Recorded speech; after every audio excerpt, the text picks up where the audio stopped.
10 years ago, a sudden wave of zombies appeared and destroyed human life on the planet, followed by a period of apocalypse. In this chaotic scenario, slaughters began to occur every second, whether to obtain resources or to take control of shelters, while some bad people killed just for fun. Yan Zheng appears riding a motorcycle. He is 20 years old, and a year ago he acquired the apocalyptic upgrade system. He explains that the reward given by this system can be used to level up any object and that this changed his fate. Suddenly, the protagonist has a motorcycle accident after colliding with a steel wire stretched across the road. A guy inside a truck appears and says that his partner, who was driving, ended up knocking someone down again. Observing the fallen young man, the men realize he must be a noble due to his clothes and decide to check if they can find anything on the motorcycle. After checking the motorcycle, they say there's nothing interesting. Annoyed, the group leader questions how the protagonist came out empty-handed in an apocalypse and orders his henchmen to punish the young man severely. One of the guys approaches the young man, ready to execute the task, and tries a fatal blow, but he fails to hit the young man and is thrown far away. All the guys are frightened by what they are seeing. After all,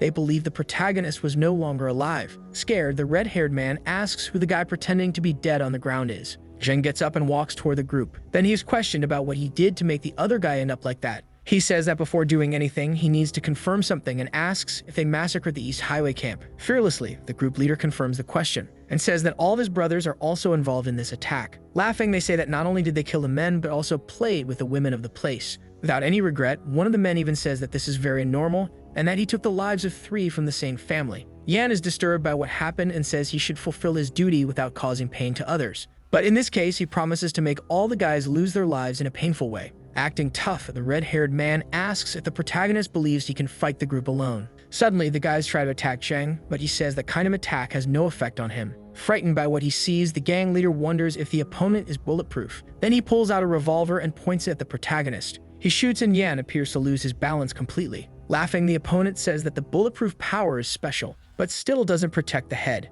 To his misfortune, the protagonist recovers and shows that he wasn't affected at all. This drives the group into despair, watching everything with their mouths open. Then Zheng says that now it's his turn to fight. A sword with a blue spell appears on the scene, and in addition to it, the protagonist wields a gun and points it at the group, firing a shot. Suddenly, everyone is hit by a blue smoke and becomes paralyzed while Zheng runs among them. As they search for the young man, the group realizes he has disappeared and they start wondering where he went. Then one of the boys shouts for the others to look behind them. The red-haired leader assesses the attack he just received from the opponent and believes he has no damage. But some of his henchmen begin to notice that their hands are releasing blue energy. Everyone starts screaming and begging for help desperately, while the red-haired boy doesn't understand what is happening. Suddenly, he begins to feel something and panics. Screaming, he says his throat feels like it's burning. Terrified, he starts begging the protagonist to spare his life while asking for forgiveness. Zheng orders the boy to save his foolish apologies and to say them to the king of the underworld when he gets to hell. With the mission complete, he earns 2 more points. The protagonist gets on the motorcycle and upgrades his vehicle using the points he earned. This increases the motorcycle's speed, and he rides off toward the horizon, now able to ride over water. The story goes back to 1 year ago. 2 men approach and wonder where that peasant came from and how he dares to steal food from the Fang family's domain. Injured, the young man says he's been picking fruit there for a long time and that they can't call the place Fang property. Placing a symbol on a tree, the man says that from that moment on, the forest belongs to them. Annoyed, the boy asks how he isn't ashamed to do something like that, but he ends up getting punched in the face. Lying on the ground, he is threatened that if he is seen in the area again, he will be killed. Later, Yan reflects that all the nearby areas are being taken over by the Fang family and that there will soon be no place left for him to stay. Then suddenly, he receives a message from the system notifying him that he has received an upgrade. Confused, the boy doesn't understand what that means. New instructions begin to appear on the screen and survival items are also given to the boy. Looking at what he received, he believes he might even have a chance to survive even without many options. With the razor he received, he shaves his beard and cuts his hair with the dagger he also got. After improving his appearance, he questions what he should do next. Again, the system gives more instructions to the boy. He then realizes that any item can receive an upgrade. Zheng then remembers he has a fruit in his pocket, but upon grabbing it, the boy realizes it is crushed, probably due to the fight earlier. So he decides to use his power on the fruit and asks for it to be upgraded. After a while, he opens his hand again and the fruit has disappeared. Quickly, a tree appears behind the protagonist. Noticing what just happened, the protagonist says that it's really cool. A mission then appears for him to complete, ordering that this time he must kill 20 zombies. As night falls, lying on the tree and eating fruit, the boy thinks that all of this is absolute madness and wonders why he would go after zombies when he's not even full yet. He falls asleep but wakes up after noticing sparks of fire appearing near his location and wonders where that's coming from. The boy quickly realizes it's the tree he's lying on that's on fire. Down on the ground, the two men from the Fang family say they already warned the boy about the risks of staying there, and that the fire is the result of him ignoring the warnings. Irritated, Zheng thinks that as long as the Fang family exists, he will never have peace. Forced to take a drastic action. One of the guys says it's strange for a tree to appear out of nowhere, while the other says they probably just hadn't noticed it before. Distracted by the conversation, they don't realize Zheng is approaching. The protagonist runs and delivers a fatal blow to one of the opponents. Frightened, the other guy pulls out a gun from his waist. Yan tries to stop him from shooting, but the guy fires the revolver without hesitation. However, Zheng manages to dodge and finishes the job with the dagger he received earlier. After that move, the boy thanks in his thoughts the Fang family for reminding him that he can have a better life without them,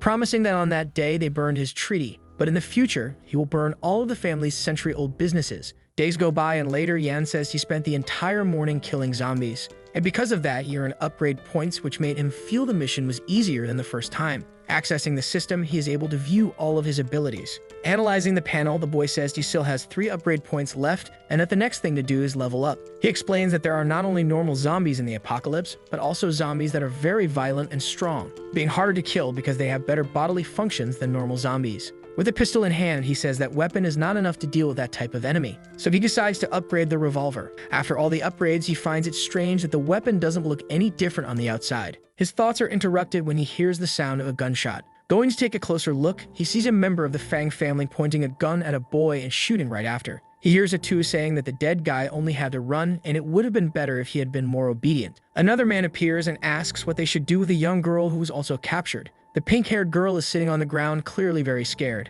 The leader then responds ironically that he just lost a comrade at that moment, so obviously they need to take care of the girl. Watching from a distance with a gun in hand, Yan listens to what's happening at the scene. He notices that the group has 5 people and 4 rifles, in addition to 1 revolver. Zheng knows he is level 3 and that by adding the critical rate of his weapon, he should have the advantage. A zombie approaches the girl and asks if she will undress herself or if she prefers that he does it for her. The young woman continues crying, and the villain says it's been a long time since he's seen such a beautiful lady like her. Suddenly, as he gets closer to the girl, they are surprised by gunshots coming from the protagonist. With great precision and agility, Zheng hits each one while staying hidden behind the tree. Seeing the boy approaching, the girl is confused as she realizes he defeated the whole group alone. Afraid, she thinks Yan is going to do something to her, but quickly changes her mind since she was saved by him and also finds him handsome. A notification appears in the protagonist's system saying that he now has an emergency challenge. He thinks it makes no sense, since he eliminated all the Fang family soldiers and is sure he did the job right. However, before he can take any action, the girl panics and points to something behind him. A man begins approaching from behind,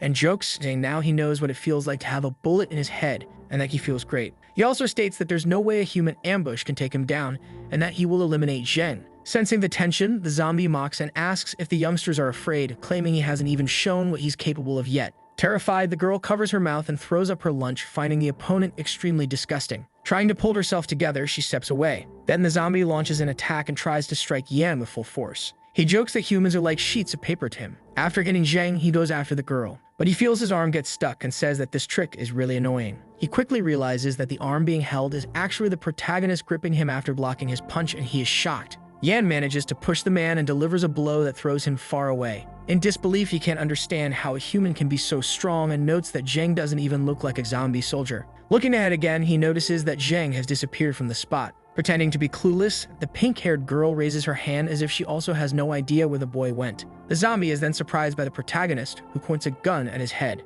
Nervously, Yan says he'll ask only once what exactly a zombie soldier is. Scared, the villain says it's just like the name suggests. They are zombies with high-level military training. With his hands on the ground, he still can't understand why that boy is so strong, but decides to keep giving information to distract him. Zheng asks who created the zombie soldiers. In response, his opponent says they were created by Fang Wenying, the chief scientist of the Fang family's research lab. The protagonist is bothered upon hearing the Fang name again, thinking the opponent concludes he'll confuse the boy further to gain a chance to defeat him. But before he can do anything, the boy shoots, leaving the opponent confused as to why he fired so suddenly. Lying on the ground, he says that young people don't want to talk about fighting. However, realizing his brain system wasn't hit, he decides to pretend to be dead, but ends up getting shot several more times in the upper part of his body. While shooting, Zheng yells the name of the Fang family and the zombie soldiers, showing he is furious. Afraid, the pink-haired girl watches the scene and thinks the protagonist is terrifying. A system screen appears and says that Yan has finally completed the challenge and earned more upgrade points.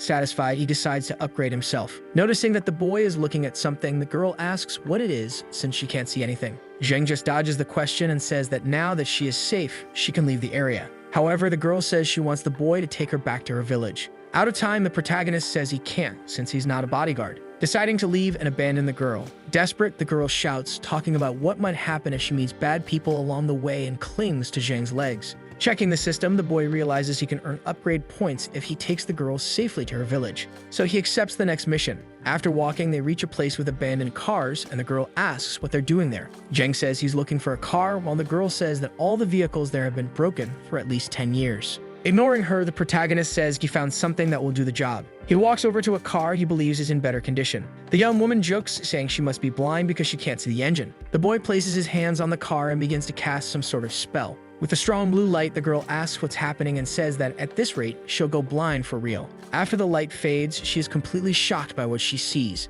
The abandoned car looks brand new, as if it just came out of a dealership. In disbelief, she screams that it can only be an illusion. Thus, both continue their journey inside the brand new car. While the boy drives, the girl says it's unusual to see people with a working car during the apocalypse, and that the boy not only saved her, but also has the ability to turn trash into treasure. Zheng says he's not a hero, but rather a wanderer driven mad by the Fang family. Finally, the girl introduces herself as Xiaoqi, and the boy also says his name. The conversation is interrupted when a rock flies toward the car. The protagonist tells the girl to hold on tight and makes a sharp maneuver. Frightened, she asks what's going on. After dodging the rock and looking back, they see a violent zombie made of stone approaching the car. That zombie, playing like a baseball player, hurls a rock with all his fury at the duo's car. Yan Zheng begins turning the wheel desperately and manages to dodge the attack. Sitting beside him, Xiaoqi comments that zombie is often seen in that area. Outraged, the dark-haired boy asks why she didn't tell him that earlier. Sweating, the girl says she just remembered. Trying to escape the mess, the boy says they need to get rid of the zombie quickly and asks which road he should take. Responding, the pink-haired girl says the best path is the one on the right, even if it's a little unstable.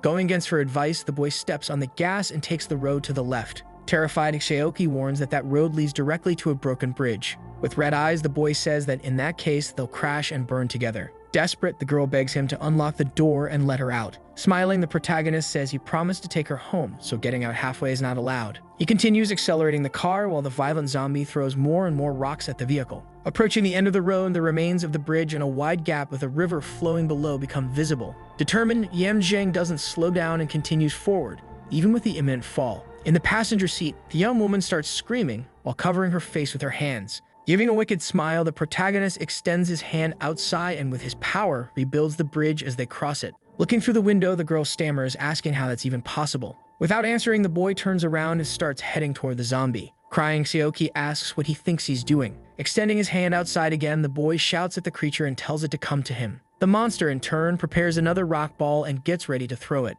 However, to his misfortune, the ground beneath his feet begins to crack, making him fall into the river. A new achievement appears on Zheng's panel, informing him he has gained another level up point. Mouth open, the pink-haired girl asks how he managed to pull that off. In response, the boy says his experience bar didn't change, which means the violent rock zombie wasn't defeated. Curious, the girl asks what an experience bar it is. Stepping on the accelerator again, the protagonist simply says they should hurry before they get attacked again. Xiaoqi says that probably won't happen because all the violent zombies in that area have a certain activity limit, and that's how she and her group avoid them to collect resources, of which 80% are sent to the Fang family. Outraged, the boy asks why the family gets so much for free. Answering, the girl says that in exchange for the resources, her village receives protection from the zombies since they can't defend themselves. Still irritated, Yan Zheng says it's no surprise the Fang family does that kind of thing. Suddenly, on the road ahead, two cars appear. Surprised, the young woman says that is the Fang fleet. The cars pass side by side and the boy, showing not a hint of intimidation, stares firmly at the man in the other vehicle.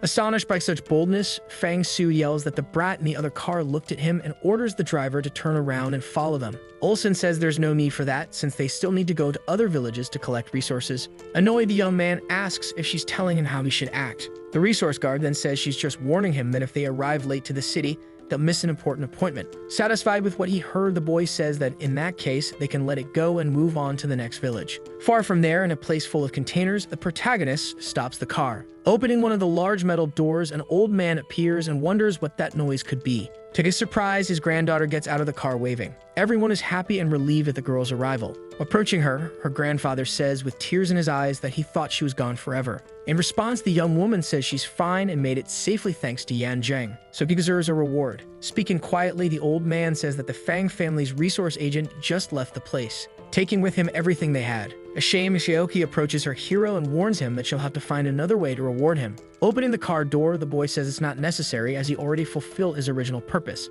His only request is that she tell him where the nearest zombies are. In response, the young woman says he needs to follow the pointed direction for half an hour to find what he's looking for in the mountains. He just needs to be careful as the place also harbors violent and problematic zombies. Showing no fear, the boy simply says she should leave the task of exterminating zombies to him. With blushing cheeks, the young woman says that will be a huge help. Smiling, the boy realizes he was right and missions he receives from others also become system missions. Watching the car drive away, Xiaoqi thinks to herself that she doesn't know why, but the boy seems very trustworthy. Her grandfather approaches and asks what his name was, and in response, his granddaughter says she already told him the boy's name is Yan Zheng. Laughing, the old man says he was referring to the name of his great-grandson. The young woman runs off while asking why he's asking that kind of question. Unbothered, the old man shouts, asking again if she's already thought of a name. And looking at the car moving away, he says the boy is truly brave to head to the mountains completely alone. Arriving in the forest, the protagonist earns another level up point and uses it right away. Looking at his panel, he realizes he can still get hurt, since he doesn't have resistance to all types of attacks.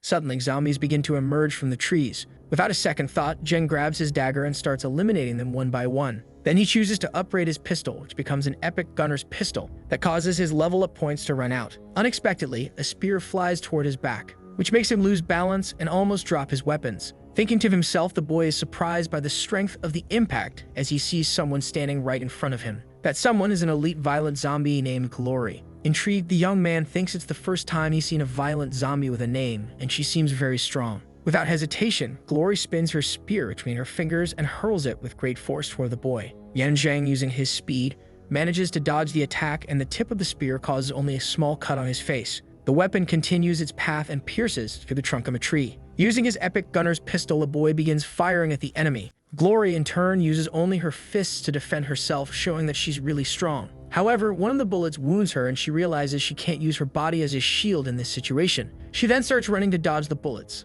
Observing this behavior, the young man concludes that his opponent, besides being strong, is quite intelligent and is not fighting purely on instinct. Very different from what the Fang family has been saying around. The spear reappears, and this time in a curved throw, which surprises the protagonist. Placing his dagger in front of his body, he tries to lessen the impact, but the spear breaks his blade in half and hits him squarely, throwing him toward another tree. Screaming in pain, he understands that he cannot give up and, with great courage, pulls the spear out of himself. His opponent appears and attacks again, not giving him even a moment to breathe. The protagonist starts running to avoid being hit by the strike. Thinking to himself, the boy concludes that a spear shouldn't be able to change direction on its own as it seemed to do. After dodging the attack, Zheng starts shooting again with his pistol, this time aiming at the trees. The bullet ricochets off the branches and hits Glory, who didn't seem to expect an attack like that. Hearing a grunt, the boy thinks that this time he hit dead on. And still holding the weapon, he begins to approach the tree where his enemy seems to be hiding. But to his surprise, the elite zombie seems to have fled. Following the blood trail from the wound caused by his bullet, the boy arrives at a large cave, which appears to be the creature's lair. Entering the place, the boy finds 3 items: a picture frame, a child's shoe, and a medal.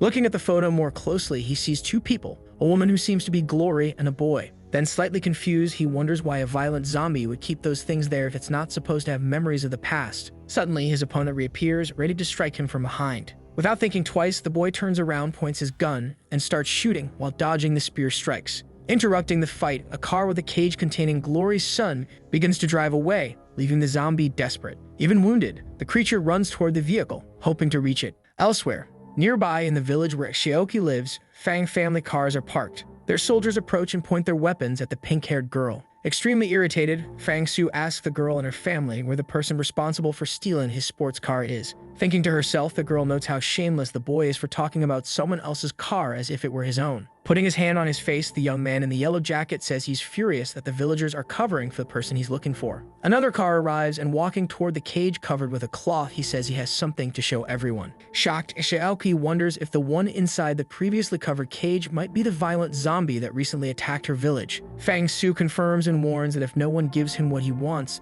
the girl will become monster food. And grabbing his radio, he orders his sniper to shoot anyone who moves, confused when no one responds. At the top of the mountain, Yanjing observes someone calling on the radio, who appears to be the guy he just eliminated with a spear. Picking up the weapon, the boy realizes that Sue is using Glory's maternal instincts to control her, stealing resources from the villagers in exchange for protection, even though he's the one putting them in danger. Down below, Shooter orders the pink-haired girl to get into the cage, saying that if she keeps stalling, he will shoot without mercy. However, the one who gets shot is him, surprising his allies who begin to fire back. Trying to protect himself, the young man from the Fang family wonders how his sniper could have been defeated so easily. Perfectly positioned on the mountain, the boy realizes he can take a clear shot at him, but suddenly, a grenade flies toward him. Without dropping his weapon, he dodges the explosion and starts descending the slope while continuing to fire. Desperate, the young man in the yellow jacket orders his employee to hurry and drive away. They begin to pull away and a warning pops up on his watch, saying that he's too far away. Unbothered, the boy says that, in any case, the bomb inside the little violent zombie is about to be activated.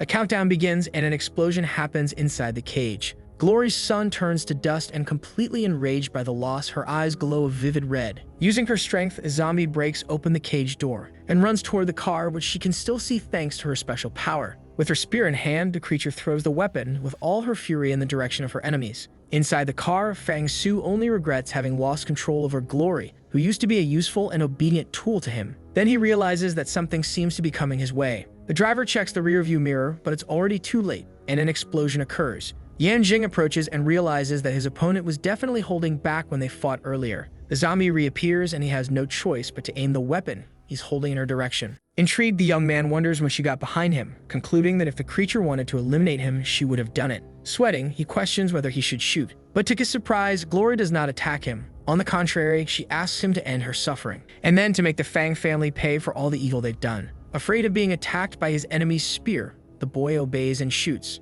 Realizing too late that she wasn't going to attack him, she just scared him into doing what she wanted. Upset, the protagonist promises he will remember the zombie's words and make the Fangs pay for everything. Suddenly, his panel shows that he completed the mission and acquired items such as Glory's unpurified eyeball and her spear. Returning to the village, he speaks with Xiaoqi, telling her and her family they can keep the cars and weapons to defend themselves. The young woman then asks if he wouldn't like to stay and live with them. In response, Jing says he would love to, but the last time he thought about that, his tree was burned. So if he doesn't leave and do something, his problems might knock on the door after a few days of peace. Starting the car, the boy says he hopes to see her again someday. As Aoki then tells him to go ahead, saying she's sure he'll succeed and reach his goals. Thus, the boy leaves, with his next stop being the City of Dawn. However, he gives up after realizing he forgot something: to eliminate the violent rock zombie. Using the spear that belonged to Glory, he attacks, determined to eliminate the enemy with a single blow. But suddenly, he notices that something seems to be approaching the monster at high speed. That something, or rather someone, is the co-leader of the 10th Guard team,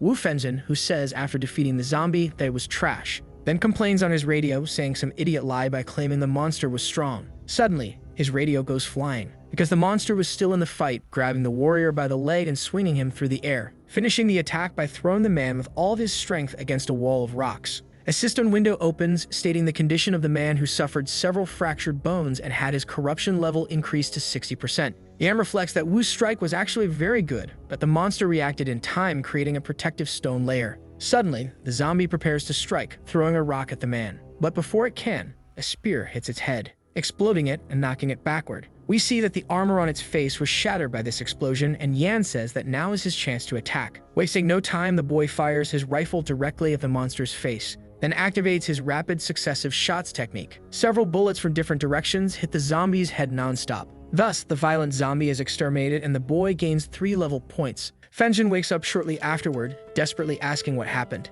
He looks at the hero and wonders if it was that boy who defeated such a powerful monster. Observing his armor, he comments that it looks like his team's uniform, but without a badge and without zombie soldier energy. Finishing his reasoning, he concludes that it's impossible for a normal person to have defeated that boss. So it must have been that he destroyed the monster's brain system. Yan reflects that the man is probably already dead, realizing he must be a zombie soldier. Wu asks Yan to show his pass, as he believes the protagonist is part of his squad. The hero then uses the system to upgrade his document, turning it into a universal pass to trick the guard. Intrigued by the very high number, the man asks if the protagonist is some kind of rookie on the team. Taking the opportunity, the young man simply confirms. The soldier approaches and says that if he keeps working hard, he too will be able to defeat a monster like that easily. Ending the chat by saying that today is the boy's lucky day and he can take his luxury car back to the city. Keeping up his disguise, the young man gets in the car and they leave the area. After a while, they spot a sign saying bungalow with lake view 10% discount. Yan reflects that infiltrating the Fang family was easier than he imagined. The soldier explains that only elite members use cars and that regular members ride bicycles,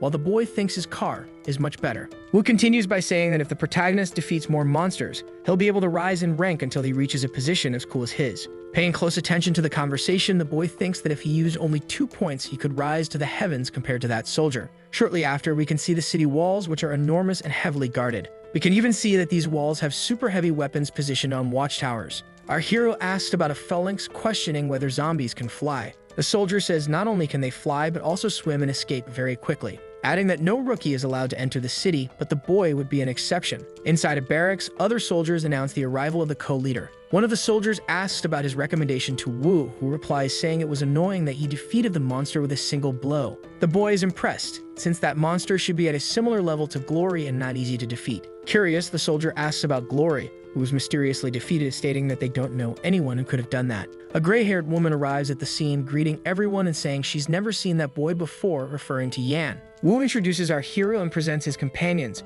Baozi and the white-haired girl, who is the third most powerful on the zombie team. He leaves our boy in Baozi's care, who says he'll do a great job guiding the rookie. They walk away, chatting about how the boy met the co-leader and whether he has any connection to the city. Watching them leave, the girl comments that our hero is very charming, and the soldier just scoffs in response. The extras in the background begin betting on how long the rookie will survive, with all of them betting a week or less. Baozi continues showing Yan around, presenting the Fang family village where only the leaders are allowed to live. He also shows him a huge building with many identical rooms. That building was where the commoners lived, overcrowded and cramped, a structure known as the birdcage. Yan comments that the place seems really good compared to where he's lived before, making his companion laugh since that wasn't the plan. The protagonist was going to live in an even worse place, and Baozi points out where, a kind of native hut in the middle of nowhere. This greatly irritates Yan, who starts shouting, asking why he should live in such a simple hut. Bai explains that newcomers to the city need to participate in a zombie attack on their second day to qualify,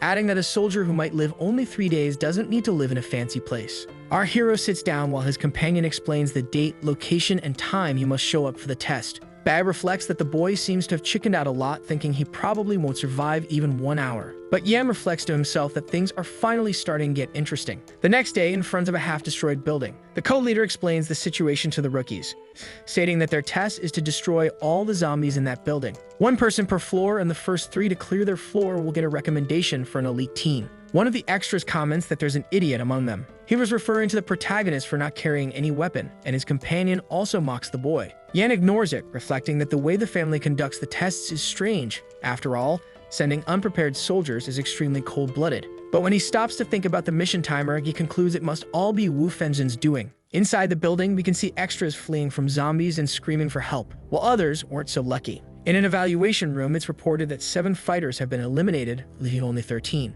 Wu says that this time, apparently there isn't a single good rookie, and probably all of them will be eliminated except Zhang. Then we cut to the mansion and see a zombie being thrown back after being shot several times. An extra present comments that that was the last violent one, and that it was hard to finish off that zombie. Now finally the floor is clean. This feat was accomplished by Zhang Ya. All the zombies dissolve in front of him as he laments not having counted how many there were in time. Excited, Zhang picks up the walkie-talkie and checks in with Fenzhen, wanting to know his position in the ranking. Wu replies that he better hurry and climb another flight of stairs. Frustrated, the man runs up the stairs, wondering who could possibly be better than him since he had seen that everyone else was a rookie. Arriving on the floor, he sees other newcomers and wonders why they are blocking the way. He asks a guy if they had finished cleaning their floors. The guy denies it, so he asks why everyone is there. The extra explains that the reason is that the man in front of him defeated all the zombies on all floors. This greatly surprises Zhang, who looks at the scene in terror. He sees a sea of defeated zombies on the ground, with Yan sitting on top of a pile of them, who defeated all those zombies in just a few minutes.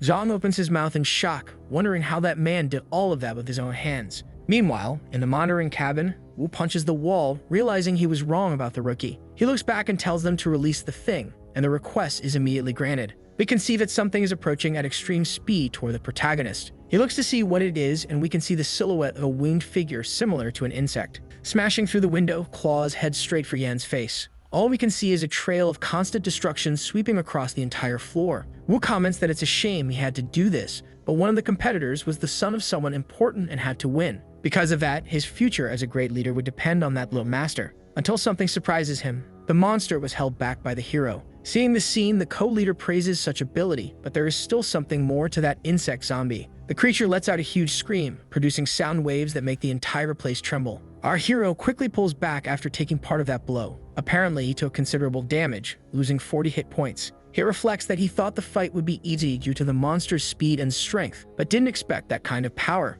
until he looks to the side and notices another competitor. That competitor was Zhang, who reflects that he had received noise-canceling headphones from Fenzhen just to deal with this situation, until his headphones suddenly disappear. Our hero had borrowed the headphones for a while and test them by firing upward, with Zhang shouting for him to wait. Yan vanishes into thin air in the blink of an eye, and the soldier is left not understanding anything. Wu begins mocking the move, saying that even with the headphones suppressing the noise, a point-blank hit would still be fatal. However, the speed of movement impresses the co-leader, who thinks it's almost like a flash of light. The insect zombie flies around the building searching for the boy, placing one of its claws on a window and using its sound waves like a radar to locate him, finding him on the rooftop and quickly heading in his direction, hovering above the boy and looking at him with an extremely sadistic gaze, then immediately delivering its sonic blow with a scream at point-blank range. This blow is so powerful that it shatters all the windows of the building beneath them instantly. The strike was so absurd that it even began to break the walls of the structure, breaking its foundations and causing it to collapse to the ground. Outside, far away, Zhang tells Wu that he was very lucky to be pulled out in time, commenting afterward that even if the structure didn't fall, the boy would have been blown up anyway, which the co-leader confirms. Wu picks up a phone to follow what was happening with a kind of drone. The drone flies over the building, observing the destruction of the monster as it searches for the boy. In the place where he should have been, only a void remains as if his body had been disintegrated. Wu sighs in relief, saying that finally Yan has become just a pile of meat. However, in the blink of an eye, something catches the insect zombie's attention, and it immediately looks back. But before it could even think of reacting, it gets shot in the head and sent flying. The monster hits the ground all at once, creating a crater due to the impact area of the blow. And when it looks to see how it was hit, it notices a silhouette in the distance approaching. The hero descends at high speed on top of the monster, ending any chance it had of winning. We can see the zombie's head with a mark showing where the shot came from. Yan wonders if the monster's helmet was some kind of bulletproof armor, surprised that his bullet didn't penetrate. The zombie grins upon hearing these words until its expression changes drastically when the protagonist decides to use another weapon. He grabs his sniper rifle and fires point blank at the zombie,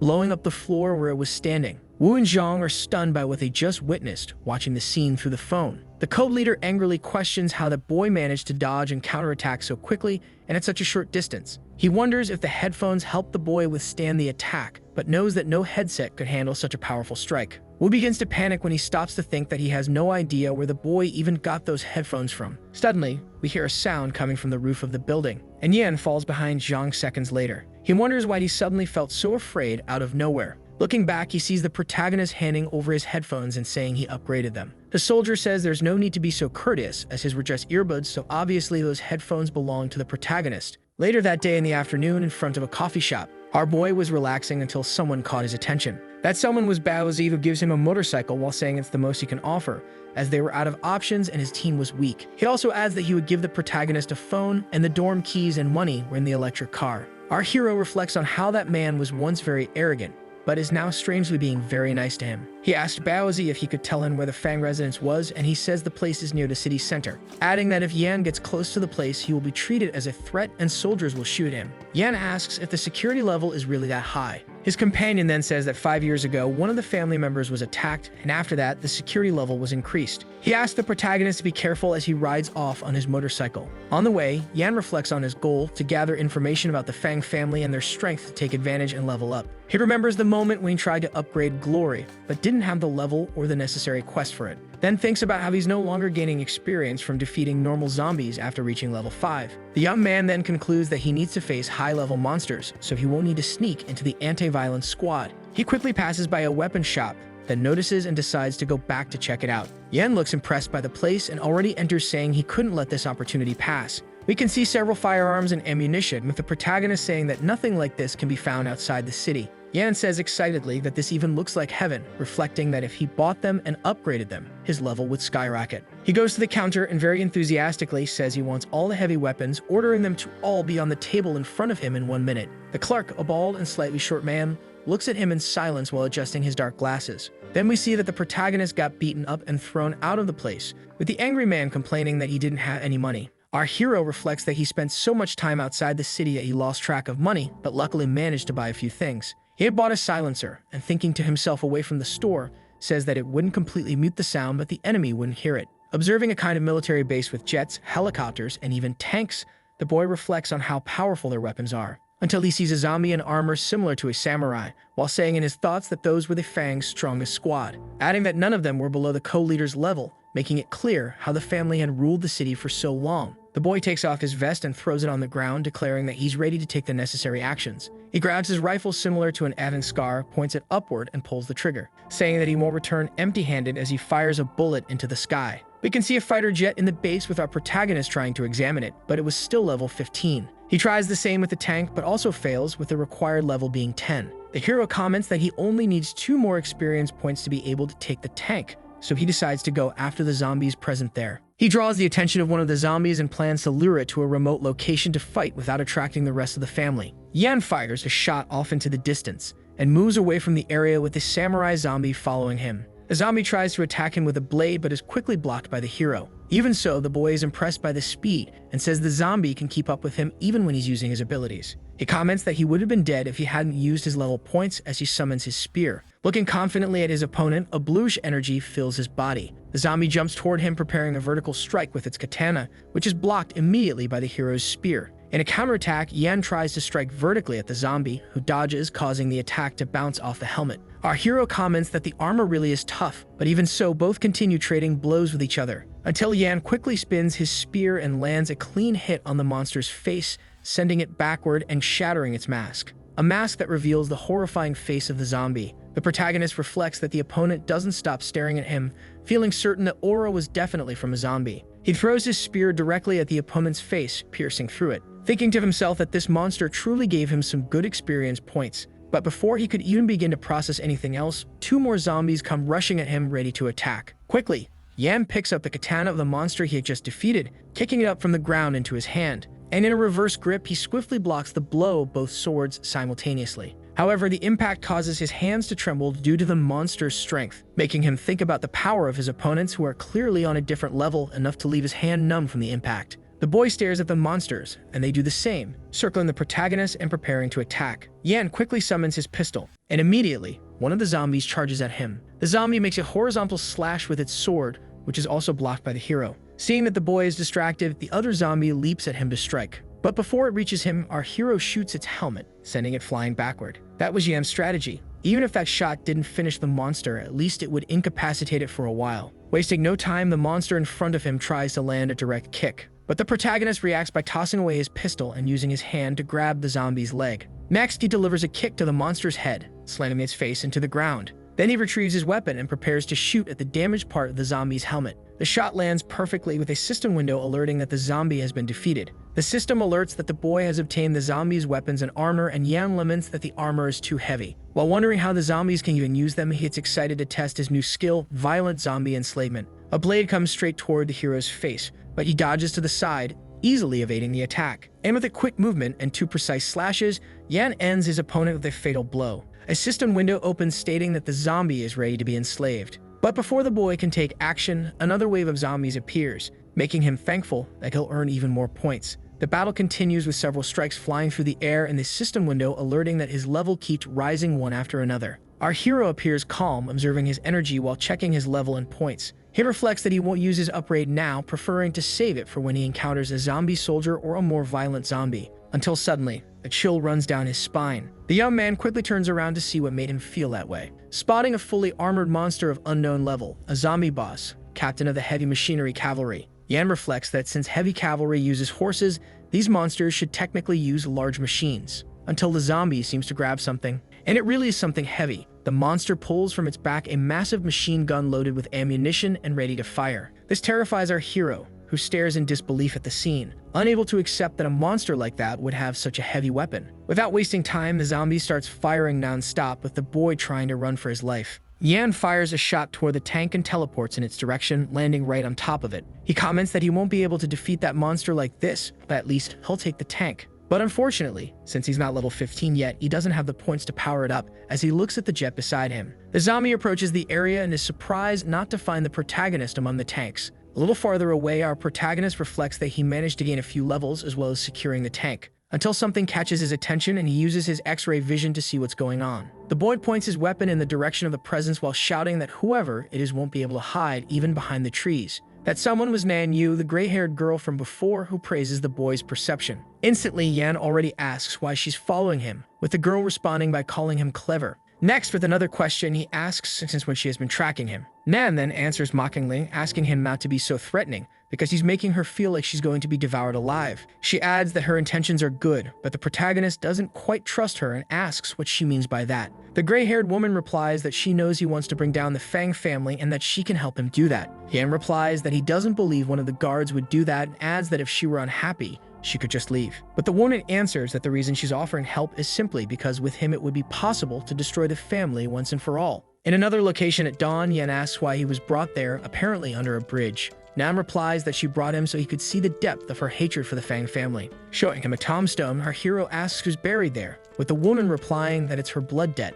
She explains that 10 years ago, when the zombie wave started, the Fang family took control over the entire city, quickly seizing all the resources for themselves, and everyone else had no choice but to try to get into the city and live obeying the family's rules. Everyone was forced to work in exchange for a few crumbs of food and were also forced to participate in zombie experiments. Those who survived the experiments were forced to fight zombies to climb the city's social ranks, and they no longer had to worry about where to sleep, what to eat, or being exposed to harsh elements. Yan asks if that in itself wasn't a good thing, but the woman goes on to say that the dark side of all this is that everyone who was transformed followed the same path toward ruin. She talks about her brother, Feng, who was turned into a zombie 5 years ago and rose to the rank of major. He had a single goal in becoming a zombie soldier: to give a better life to the family and the city. Her brother was a warrior who didn't care about his own life, so he leveled up quickly. But after opening an internal door in the Guardian team, something very unexpected happened, and her brother began to transform into something much worse, assuming an unrecognizable form like a mix of several different monsters.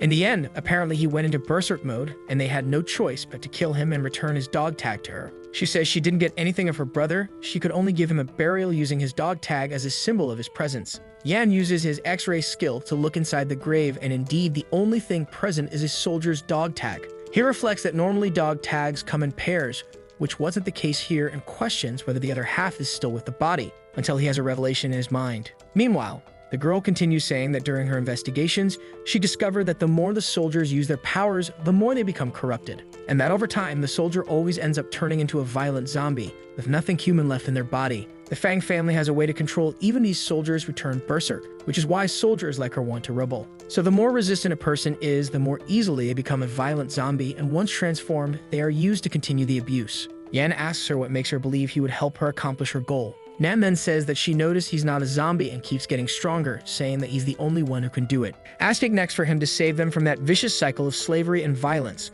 which leaves Yan shocked. Meanwhile, in another location, a woman was looking out the window saying something about humble people wanting to take her life every day. That someone was Fang Xiao, a major of the city, who calls them naive for thinking she'll just stay there serving as a giant target. A subordinate asks if she'd like him to investigate the recent murders, and the woman says Olsen will take care of it. The man then says she went to defend the city wall again, but heard about a very strong zombie coming from the north, adding that the alert level is level A. The woman looks shocked upon hearing this information. Apparently level A is very concerning. We're then taken to the city walls, where we see the weapons firing into the horizon. Suddenly, a kind of giant reddish worm appears, burrowing at high speed as it quickly approaches. The weapons stop functioning, which makes one of the soldiers desperate, while another soldier says the system has reached its limit. Wu arrives at the scene saying those weapons were created for aerial use and obviously wouldn't work well in a ground assault. He prepares for combat while saying he'll handle everything, since the zombie soldiers are the ones who should deal with ground combat. The monster continues approaching at high speed, demolishing everything in its path. One of the soldiers screams in desperation, warning the co-leader that the monster will invade the city by going under the wall. Another soldier says they don't need to panic, as the monster would soon face the landmines.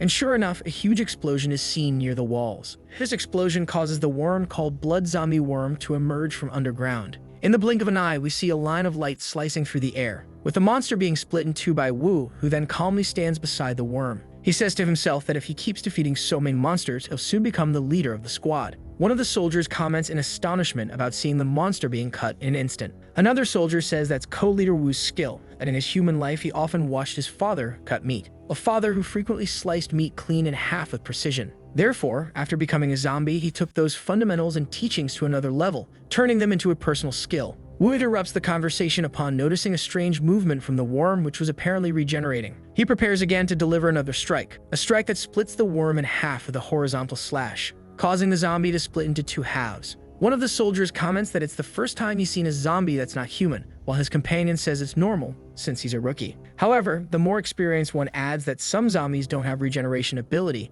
and this is the first time he's seen one that regenerates so quickly. Wu, beside the monster, comments that he has no idea where the worm's core is located, but if he cuts the monster into many pieces, they'll surely hit the core, leaping at it to deliver more attacks. But before he can strike, the worm leaps at him to bite him. Wu is caught off guard. He didn't expect the creature to regenerate so quickly, receiving the blow and losing half of his body in the process. The monster lets out a huge roar as a victory cry while advancing toward the wall's soldiers. These soldiers react in shock, not understanding how that happened. But instead of attacking them, the worm attacks the anti-air weapon that was on the wall. This startles one of the soldiers, who can't understand the monster's movements, which begins traversing the entire surface of the wall, destroying weapon after weapon. One of the soldiers in a more distant location fires his weapon continuously at the monster, shouting for it not to come closer. The soldier was willing to sacrifice himself to save that weapon, which would be the last remaining on the wall. And just as he was about to be attacked, while crying and begging for his life, the monster is struck by something from somewhere and is split in the blink of an eye. That soldier stands there confused, trying to understand what just happened while observing the scene. He manages to see that a firefighter axe was thrown at the zombie, while he tries to make sense of what kind of axe it was. The axe was a kind of giant firefighter axe, which keeps spinning and slicing the monster. Intrigued, the soldier looks back, trying to see who could have done that. He sees a woman standing behind him. This woman was Olsen, the leader of the 10th Guard Squad, who orders the soldier to hand over his weapon to her. The worm regenerates again during this time and roars angrily to the skies, until it's hit by a few shots on its side, which catch its attention. When it looks back, the worm finally notices the woman. The soldiers present hide behind a wall, obeying the woman's command. One of the soldiers asks why she's using that weapon, since they've already seen it doesn't work, and it would be better to use bombs. This dialogue is interrupted by the zombie violently attacking the woman, but apparently this was part of her plan, as she easily dodges the attack by jumping backward. Olsen channels a kind of yellow energy into the weapon, transforming the object into an extremely gigantic version aimed directly at the monster's face. Without wasting time, Olsen pulls the trigger at once, firing a gigantic cartridge at the zombie. That zombie is torn apart by a barrage of massive bullets that pierce through it instantly. After making the kill, the woman just keeps walking calmly, and her giant weapon returns to its normal size as the battle ends.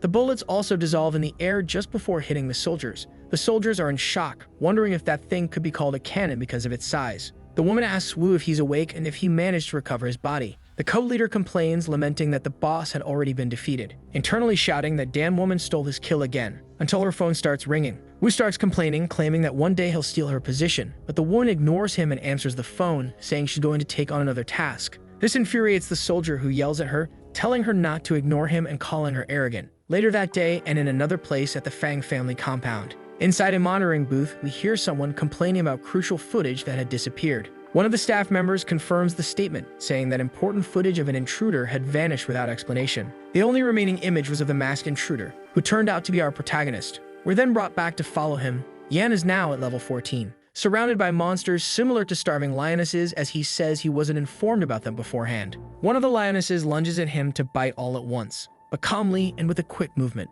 A vorpal strike is delivered by a samurai zombie similar to the one the protagonist had defeated earlier. Yan tells the zombie he'll leave the small targets to him. Then he fires again with his weapon and teleports to the top of a tree. And we get a glimpse of what happened 5 hours earlier during a conversation between Nan and the protagonist. Nan says she managed to delay the time Yan would have to report his actions to the association, so for now he was free. She then explains that the family's combat power system is based on ranks starting from S and ending at C. Our boy reflects that this system is a bit better than he imagined. Next, he asks for a reference on how the ability bisecting system works. The woman begins to explain, saying that levels can vary between plus and minus depending on the amount of zombification, and adds that the strongest person in the squad would be Olsen, classified as a plus, but her zombification level is unknown. That woman is at an abnormal level of endurance, continuously breaking the zombification limit without becoming corrupted. Yan asks if she would be the strongest person there. Nan says no, and that Olsen is in third place. And she finishes by saying that the zombie the hero is about to face now would be his drive test.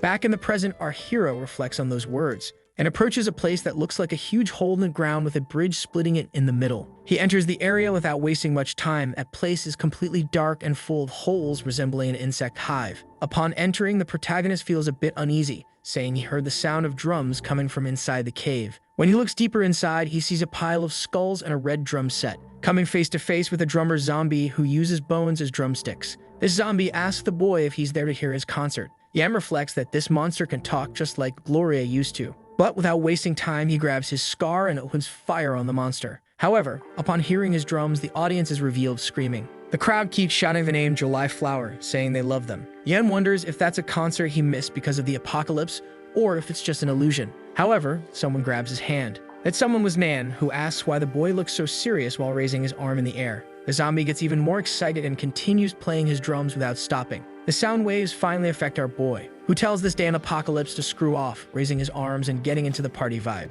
Everyone starts dancing energetically, and we can see that the pink-haired girl from before was also there. The crowd was enormous, so big it stretched as far as the eyes could see. Our protagonist wonders how long he had been dancing, something like 10 hours straight, which left him extremely exhausted. He asks himself why he keeps doing this, saying that after hearing the drums, he just can't stop anymore. Until he remembers his headphones and quickly summons them, placing them over his ears right afterward. But before he can finish the motion, the sounds enter his ears, making him go back to dancing non-stop. He reflects that if this keeps up, he might end up dying from sheer exhaustion. Yan tries to crawl toward his fallen headphones while slowly losing consciousness, until someone picks up the headphones lying in front of him. That someone was Gloria, who comments about the boy dancing with such low energy beside her. The girl asks him why he's acting so childishly, making such weird movements. But the protagonist gets super irritated, shouting that he's under the effects of illusions and has been dancing for a long time, which makes Gloria happy. She says he should save some energy before taking revenge and that he must stay strong and face every difficulty.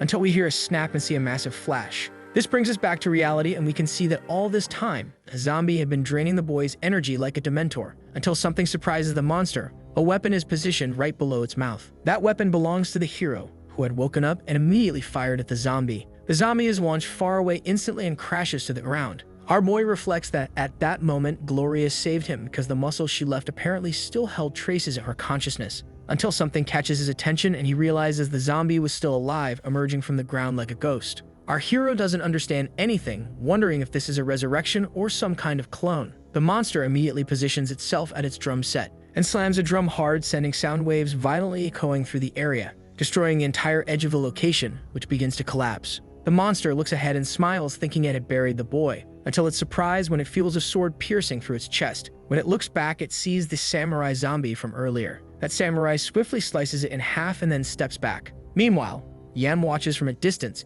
He hadn't been crushed. He was just hiding behind a pillar. Our boy reflects that thanks to the headphones, he wasn't affected by the illusions, even though he could still hear a bit of the drumming. But that was just another clone, so the hero uses his X-ray vision to find the real body and strike. He notices several bodies scattered throughout the area, but one of them had a very different shape on its head, prompting the boy to shout loudly that he had found it. Yan screams that Fang Xiao is a disgrace and orders his soldier to attack the monster, an order that is obeyed immediately. We hear some sounds coming from a hole, and then we see something emerging from it. But that something was only the zombie soldier's head, leaving Yan speechless. Meanwhile, the drummer monster appears in the background with a wicked smile on its face, staring at the hero. Yan reflects that the aura of that monster is completely different from all the other clones. We see a bit more of the conversation between the protagonist and Nan, who states that even Olsen avoids the type of monster he's about to face. Yan shrugs and says it must be a joke that she's asking him to face such a zombie out of nowhere. Back to the present, we can see the hero now understands that it wasn't a joke, and this would truly be a survival test. Suddenly, the monster charges at the protagonist with all its strength. He jumps to try to escape from the creature, quickly repositioning himself to the other side of the cavern. Wielding his weapon, he fires shots non-stop. The opponent uses his arms as a means of defense. The bullets graze past and don't hit him. As the creature flees, the shots intensify. The young man seems determined to end his adversary's life. He shoots from behind, showing no remorse, becoming confused, not knowing how he missed so many shots even while aiming at the brain. Suddenly, a noise approaches. Those sounds cause illusions capable of affecting the protagonist's senses. His eyes, ears, and sense of touch were affected, including even his shooting accuracy. Wasting no time, the creature displays all its combat skills and tries to knock the boy down. However, he was still able to dodge the blows. Suddenly, the monster holds something in its hands. Upon seeing that scene, the boy can't believe it. A precise blow comes his way, leaving no time even to think. Yan Zhang is thrown against the stone walls. The protagonist couldn't avoid the blow, and now his headphones and weapon were broken in two pieces. Moreover, he still couldn't detect the level of that zombie and didn't know how to use his upgrade points. At that moment, the warrior gets an idea. He just needed to be sure he had 2 items with noise cancellation. While lost in his thoughts, a punch came his way. Noticing the attack, he manages to dodge quickly. But wasting no time, the undead kicks his body. With a smile on its face, the creature begins to run. The crack in the wall was immense, and the zombie uses the sounds again to confuse the boy. Quickly, the sound gets closer to his ears. Even so, the protagonist manages to land a blow on the opponent's face, which is thrown far away. Upon hitting the rock wall, a rift opens. It is revealed that when young, he managed to fight without being affected by sound. His level 20 attack strength was stronger than before. Confused, the zombie doesn't understand why the noise wasn't working. The noise-canceling headphones had been upgraded to a silent environment device. Now the boy understood why Naomu warned that even the strongest wouldn't enter the place without the device. While he thinks, the opponent prepares for the next attack. The boy's expression reveals that he was ready for anything to come. With no chance, the undead can't defend itself properly, and being weakened, the noise didn't help at all. Silence was absolute at that moment. With a powerful punch, the corpse is launched far away, slicing through the air. Debris flies everywhere, scattering pieces of stone. The boss's first form was defeated, and the protagonist gains rewards. He thinks the second form must be the real one. Suddenly, the monster starts moving its hands. Planting one of its feet on the ground, it uses the sound against the young man. Yan Zheng wasn't understanding its movements, since the noise trick no longer worked. The opponent uses the necrotic technique, the set of the Black Death. The boy's confidence drains from his face almost instantly. Yan Zheng's level rises to 26 with the wind-chasing lightning skill acquired. His opponent appears stronger, with twice as many eyes and spines scattered across his legs. He had realized the necrotic technique didn't work on the boy, so he decided to use it on himself. Now the monster looked more terrifying and powerful than ever. Wasting no time, it disappears from the protagonist's sight. Confused, the boy couldn't understand the movements. The creature was already behind him, much faster than before. The cut on his face infects him with zombie venom, and he needs to level up to recover. This was an emergency, and he had to use all of his points to win. The level of the violent rock and roll zombie is revealed as 35. Quickly, the monster tries to hit the boy in every way, slashing the air. While shooting, the young man realizes he's at a disadvantage in close combat. The monster notices something coming its way. With its powerful claws, it catches the bullet. Yan Zheng tries to approach with a leap overhead, but the zombie is too fast and manages to kick his body. Debris flies everywhere, showing the intensity of the impact. The boy's body curls up near the rock. His level drops drastically, which makes him worried. The passive skill he had just acquired, inheriting bullet speed, only caused him to take more damage. Knowing he couldn't create enough distance between them, he concludes he would have to fight head-on. Beams slice through the air, showing the intensity of the battle. The opponent's head was very tough, and if he couldn't break it, it would be game over when the poison spread. Neither the pistol nor the armor-piercing fire lightning spear was enough. With a smile on its face, the creature advances toward the young man. The protagonist thinks he couldn't die like that, not after coming such a long way to get there. Confident, he decides to use the muscles of glory, shifting the power distribution and using it in close combat. He would have to make the most of his only chance, as there would be a cooldown time after using the muscle. Risking his life, he imagines his fist as the tip of a spear and bets the levels he had earned. Using all his powers, he strikes the enemy with a punch to the face. The blow was so strong it crushed the zombie's head. Smoke flies everywhere. Finally, he managed to eliminate the boss, acquiring 10 level-up points. However, he still felt a strange sensation in his body. The zombie poison gauge was almost full, making the boy hurry to level up and get rid of the debuff. Now he was at level 35, and the zombie poison was completely removed, gaining a strengthened shooting skill. Yan Zheng thinks he has 100 stamina points when full, enough to empty a 30-bullet magazine. In addition, he acquired the zombie pasture core, allowing him to temporarily control low-level violent zombies. For him, risking his life that way was worth it. Looking toward the horizon, the boy notices the city was under attack. Huge war tanks were firing consecutive shots. Desperate, Agar doesn't know how to defend the city due to the Fang family's broken anti-aircraft weapons. He asks for higher-level zombie troops to be sent in. Meanwhile, the destruction caused in the city only increases. Amid the clouds, an unusual creature flies through the sky. With huge wings exuding powerful energy, fearing no death, the captain asks for the attack to be launched. Nervous, the soldier doesn't believe it's worth risking his life for a miserable salary.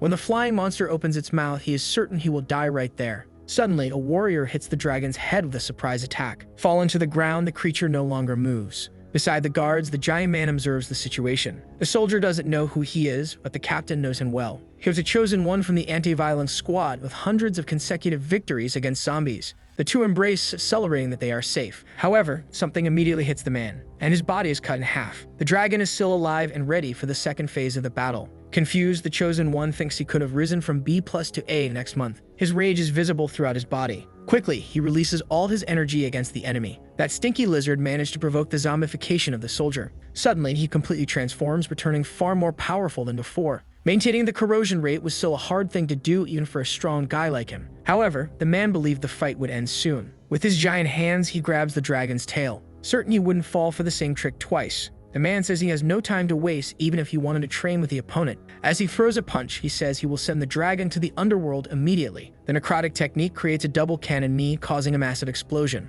With eyes fixed, the Chosen One analyzes every detail of the scene, absorbing everything around him. The creature, wounded and exhausted, collapses to the ground, struggling to recover from the intense pain. The man then says the attack must have completely destroyed its brain. Impressed, the soldiers comment on how easily the warrior launches cannons with his gloves. Rumors say he can pour necrotic energy to increase the cannonball's power. The soldier thinks that with such a strong person by his side, he could rest without fear. However, the warrior hears a noise coming from below. An energy emanates from all corners, growing stronger. Suddenly, those lights head toward the top of the building, creating a rift and leaving part of the structure completely destroyed. The powerful man is struck instantly. Not wanting to use healing techniques to avoid turning into a violent zombie, the only part left of his body is the head. Confused, he doesn't understand how that immense creature was still alive. Now he was certain that day would be his last. Accepting his death, the man prefers to turn to ashes rather than become a violent zombie who attacks people. A sudden boom echoes through the streets, breaking the city's tranquility. The deep, resonant sound draws the dragon, awakening its curiosity and protective instinct. More and more, the noise grows louder. Turning its body, the monster becomes curious to know what it is about. With speed, Yan Zheng runs and gets closer to the battle. He wields his weapon with persistence, showing that he was ready for combat. And in less than 5 seconds, he completely cuts through the dragon's body. Finally, the B+ grade fire zombie was eliminated, granting the protagonist a fire stone. Shocked, the warrior realizes that the monster was finally defeated. The captain is shocked to witness the strength of that stranger. Meanwhile, the boy observes the current situation, realizing he needs to buy a new dagger since his couldn't withstand fast attacks. His expression changes as he notices he's being called a hero. Startled, the young man realizes the man was still alive, even after being severely injured. He asks if he should take the Chosen One to the hospital. However, the fighter informs that self-healing will no longer work once the body exceeds its limit. Thus, before departing, he expresses all his gratitude and asks the boy to take care of his brain so he doesn't become a violent zombie. On the boy's panel, the information shows that the target's HP was below 20% and should be released from his current master, Fang Xiao. At that moment, a light begins to emerge from the man's head. Attentively, everyone watches the dissipation of energy throughout the environment, and unexpectedly, the man's body is completely reconstituted. Looking at his limbs, the fighter believes it was the master's doing. Confused, he doesn't understand why the word master keeps coming out of his mouth, seeming both shameful and exciting. Looking to the sky, the man sees no trace of the boy, who had completely disappeared. Yan went to a weapon shop. Upon arrival, the owner greets him with immense hostility. Using his powers, the boy alters his appearance. Near the counter, the confident young man offers valuable items, hoping for a good deal to sell them. The man is suspicious, questioning how a new soldier could possess something truly valuable. Yan Zheng reveals a legendary pistol, surprising the man, who reacts with disbelief and anger. Irritated and disdainful, the man orders the boy to leave, considering it all a waste of time. However, he asks the shop owner to take a closer look at everything. Suspicious, the man pays no mind to the items the protagonist has to offer, comparing everything to garbage. The pistol shines intensely, emitting a dazzling light, confirming its power and extraordinary origin. In disbelief, the vendor questions if the weapon is the legendary one mentioned in tales and stories, and fascinated, he begs to examine the weapon, recognizing its incomparable value and importance. To make up for his deplorable attitude, he offers 50,000 for the weapon. With hidden intentions, he plans to infuse necromantic energy into the weapon and resell it for profit. However, the young man drastically raises the offer, willing to add more value, totaling 500,000 for the weapon. Immediately, he does not accept the price, suggesting it's an insult, but soon backtracks on the decision and gives the boy a suitcase of money. The protagonist smells the freshly acquired money. Suddenly, the shop door opens. Kuivan welcomes his new customers. Fang Shu appears with his zombie soldiers, saying it's the ideal time for this month's protection payment. Confused, the boy doesn't understand why fees need to be paid in the middle of the apocalypse. Holding the boy, Qian asks him not to cause trouble and to leave immediately. The protagonist accepts the orders and slowly walks out of the shop. Despite that, a hand holds the door, preventing his exit. The intimidating man demands payment of the protection fee, claiming that witnesses have a financial responsibility. With a threatening look, the young man warns that the situation might be reversed, leaving everyone shocked. Furious, the man yells, outraged, claiming that no one has ever dared challenge him in such a way before. The shop owner intervenes, saying the boy was a rookie zombie soldier who didn't understand the rules. The arrogant man demands 3 months' profit and that the shop owner's eldest daughter play with his older brother later. Desperate, the man in glasses begs for his daughter to be spared since she can barely walk. With a smile on his face, the soldier says it's just a change due to playing too much with normal girls. Opening his mouth, the protagonist states that he realizes he didn't misjudge the Fang family. The man is confused by his words, but the boy claims they never disappoint when it comes to being inhumane. Hearing that, the boss orders the henchman to finish off the boy once and for all. Desperate, Quinn begs for the young man to be released, saying he's just a normal person. Ignoring the old man's words, the soldier charges into battle, confident he would crush the protagonist's head, and quickly, he punches Yan Zheng in the face. The shop's glass shatters into fragments. The boss gets angry upon realizing the soldier destroyed the entire shop since they needed to collect the protection fees. Suddenly, the subordinate starts trembling all over. That sensation to him was something unusual, strange. Looking at his fist covered in the boy's fluids. Suddenly, in the middle of the smoke, a figure appears standing. The protagonist returns more imposing than before, ready to show all his powers. The soldier is shocked by his appearance and charges again. But Yan Zheng manages to take the guy down using only one of his hands. Everyone is shocked by the scene. The situation inside becomes very strange. Fang Shu doesn't understand how a normal person without necrotic energy could kill a rank B soldier. Suddenly, another henchman charges at the protagonist. After defeating another soldier, the boy gains 2 more upgrade points. Desperate, the boss begs the boy not to hurt him, claiming that if he were harmed, the Fang family would send their higher-level zombie soldiers. Upon hearing that classification, the young man remembers Nan Yu's warning. Smiling, the boss notices that the mere mention of the Fang family's name made his opponent scared. He threatens him, shouting that he is dead and that the Fang family would hunt down everyone he knows. Unfazed by the words, the warrior punches him in the face. Fallen to the ground, his health reaches the level of 21%. The boy reflects, worried about controlling his strength not to kill the opponent and to get information. He then offers Shan the chance to vent his anger with a few blows. Frightened, the shopkeeper refuses, admitting he would never dare challenge the powerful and feared Fang family. However, he completely changes and begins to hit the tax collector with a baseball bat. Half an hour later, the man says it was a satisfying experience to beat someone up. The protagonist releases his powers into the enemy's body and transforms him into his new servant. Suddenly, Fang Shu's health level is fully restored, reaching 100%. Upon waking, the man recognizes Yan Zheng as his master, and begging forgiveness for his earlier behavior, he says that from now on he will be an obedient servant. The shopkeeper is confused by the scene he witnessed, because in 10 years of work he had never seen someone from the Fang family kneel like a dog. Yan Zheng orders Fang Shu to tell all the crucial details about his family. The young man mocks him, questioning the man's credibility while mentioning a possible connection with Qin Shiwan. Desperate, the servant tries to redeem himself in an extreme way, but the protagonist quickly stops him. Reflecting, the boy concludes that discovering the necropolis was valuable,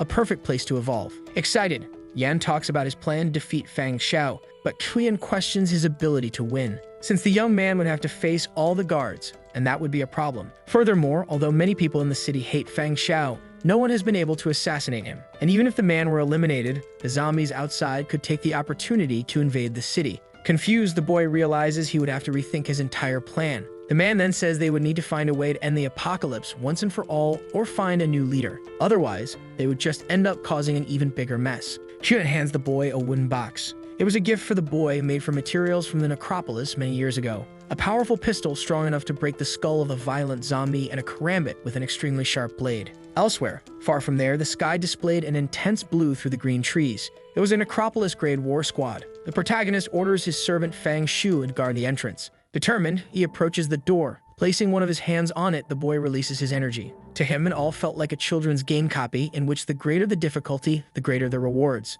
With his index finger, he clicks on the word hero. The door opens, revealing a dark passage. Without knowing what he would find at the end of the stairs, the protagonist could already feel the necrotic energy. Putting his head in the right place, he realizes it was too early to think about killing Fang Xiao. His goal would be to level up and reach first place. Pushing the heavy doors, the boy feels prepared to face the most terrible monsters, when suddenly he falls to the ground, hitting his face. The task had begun, and he could not leave that necropolis before the death of the head of state. The captain appears in front of him, shouting for the soldier to pull himself together and take his position. Angry, the officer can't believe the young man was without a uniform and without his weapons. Not understanding what was happening, Yan goes to the middle of the battalion. In the middle of the ocean, they head into battle, seated in a small boat. The size of the troops was overwhelming, with countless soldiers scattered across the sea. At that moment, the young man realized it was an imitation of World War II. The captain pulls out one of his weapons and hands it to the boy to use for now. He is completely shocked to see that Yan Zheng changed clothes quickly. The young man explains it's equipment from zombies full of necrotic energy that he had taken from the arsenal.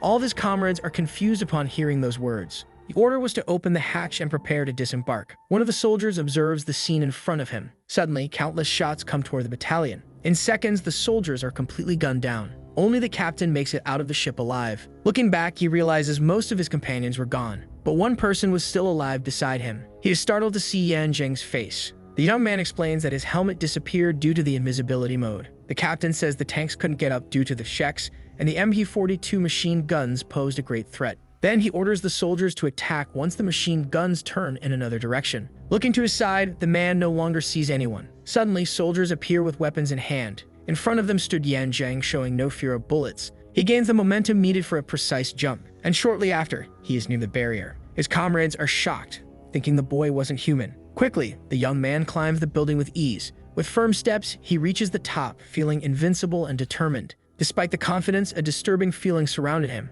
In the blink of an eye, he opens a crack in the wall, thinking afterward that if it weren't for the 50% physical strength debuff, he would have hit his target. While loading their weapons, the soldiers hear a strange noise. One of them sticks his head through the gap to see what it is. However, a hand manages to grab his face. Yan Zheng throws the man down while climbing the wall again. The protagonist reaches the enemy base. A shootout begins, and he uses all of his enhanced shooting skills. Quickly, he takes down all of his opponents by hitting their heads. The destruction caused is swift and favorable to the boy. The noise ends up attracting more soldiers who approach slowly. A grenade is forcefully thrown. Suddenly, countless grenades head toward the target. At that moment, the protagonist expresses all of his gratitude for the items he carried in his backpack, and his opponents are eliminated with precision. The resulting explosions spread smoke through the air. On the other side, zombie soldiers attack the humans, drinking their fluids. Bullets tried to hit their bodies, but nothing penetrated that hardened skin. The zombies looked increasingly enraged. Frightened and scared, the soldiers didn't know what kind of creature they were dealing with. The captain is terrified by this scandalous death rate.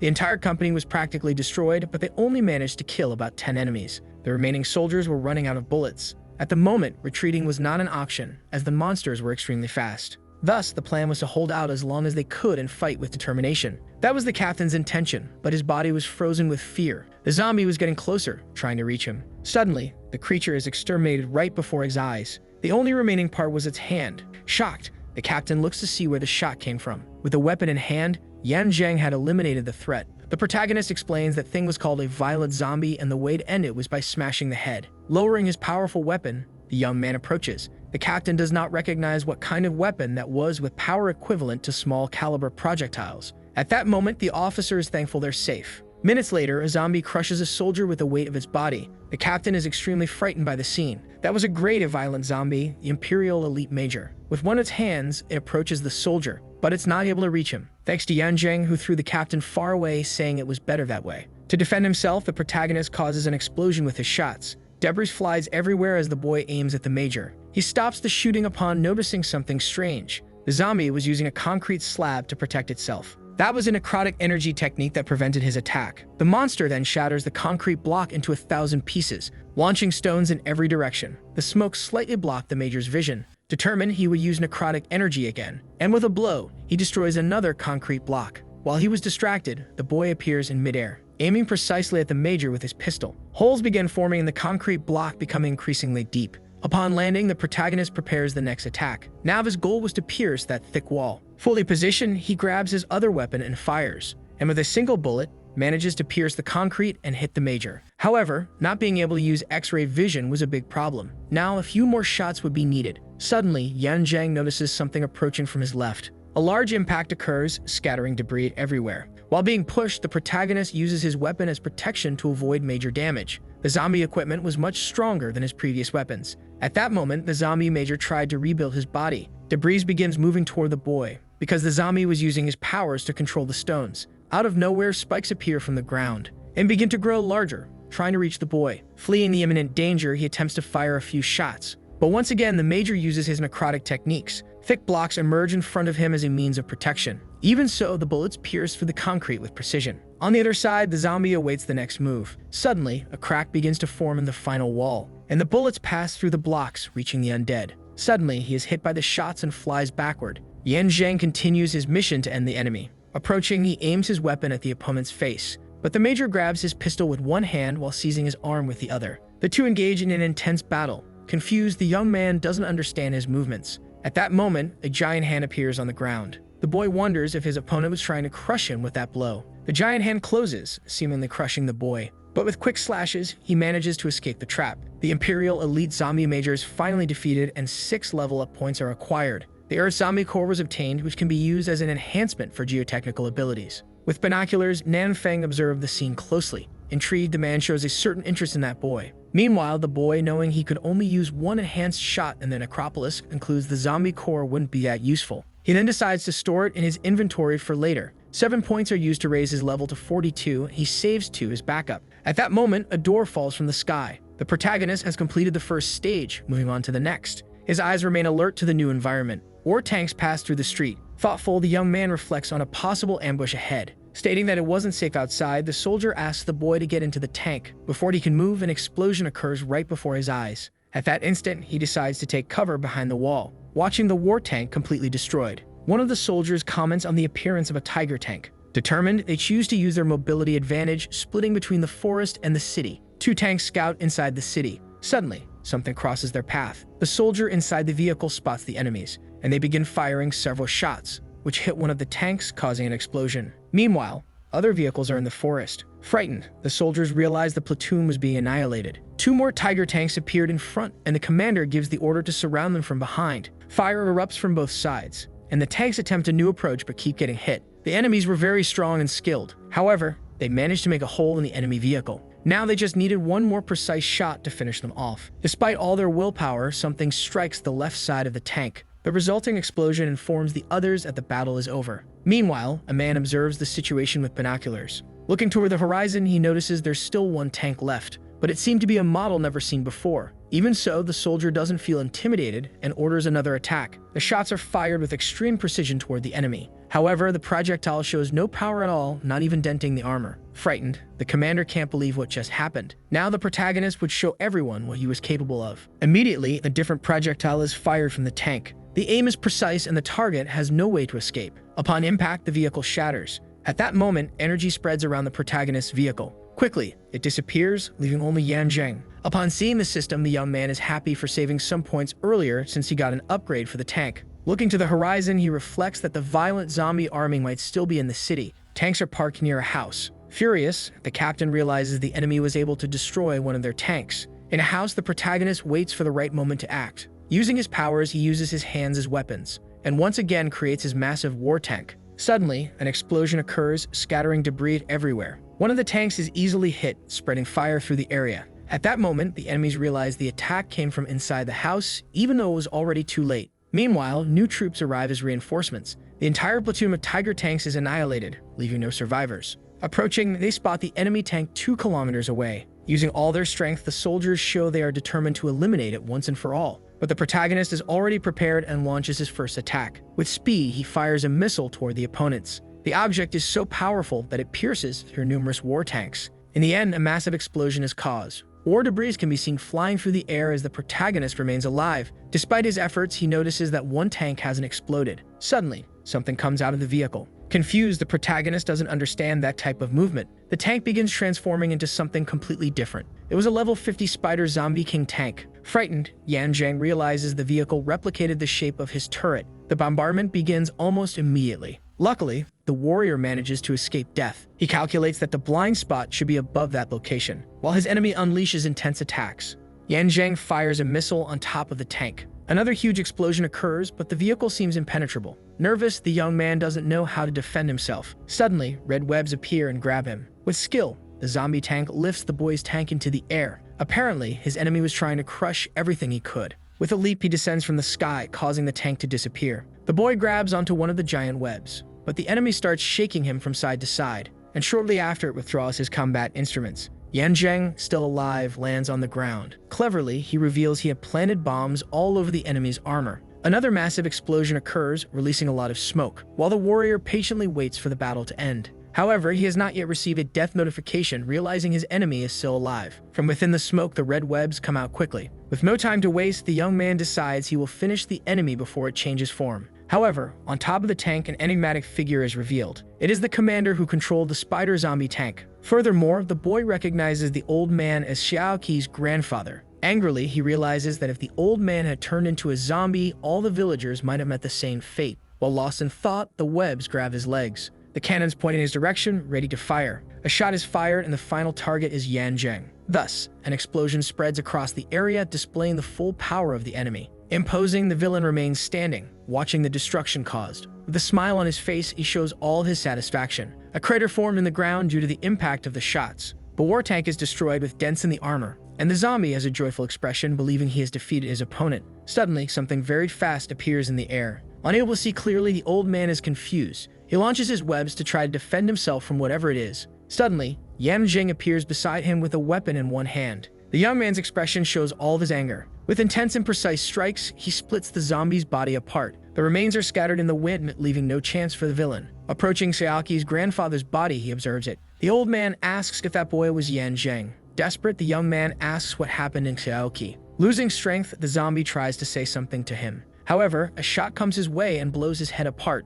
The protagonist eliminated a violent zombie and acquired 9 points. Turning around, he notices the approach of a stranger. The man approaches the boy, stating that it wasn't his style to hesitate in killing a violent zombie. Knowing it was their first meeting, he introduces himself as Man Feng, Nan Yu's older brother. Irritated, Yan Zheng says that the decision to kill that man should have been his alone. However, Man Feng says he poses no threat, as the two had much in common. Upon hearing the name of the Fang family, the protagonist pays closer attention to the conversation. The man asks the boy to meet him at Eagle's Nest after cleaning up all that mess. At that moment, a door appears. Before leaving, Nan Feng states that he'll be waiting anxiously. Suspicious, the warrior senses something odd about the situation. Even so, he decides to open the door and continue his mission. After entering the next stage, the door disappears. The environment changes completely, and he's now on an airplane. Apparently, the next stage was an aerial battle. Thoughtful, he reflects on how many points would be needed to transform a World War II fighter jet into a 5th generation one. Using all of his points, he decides to transform the aircraft. Thus, with 2 points, he acquires an F-22 Raptor.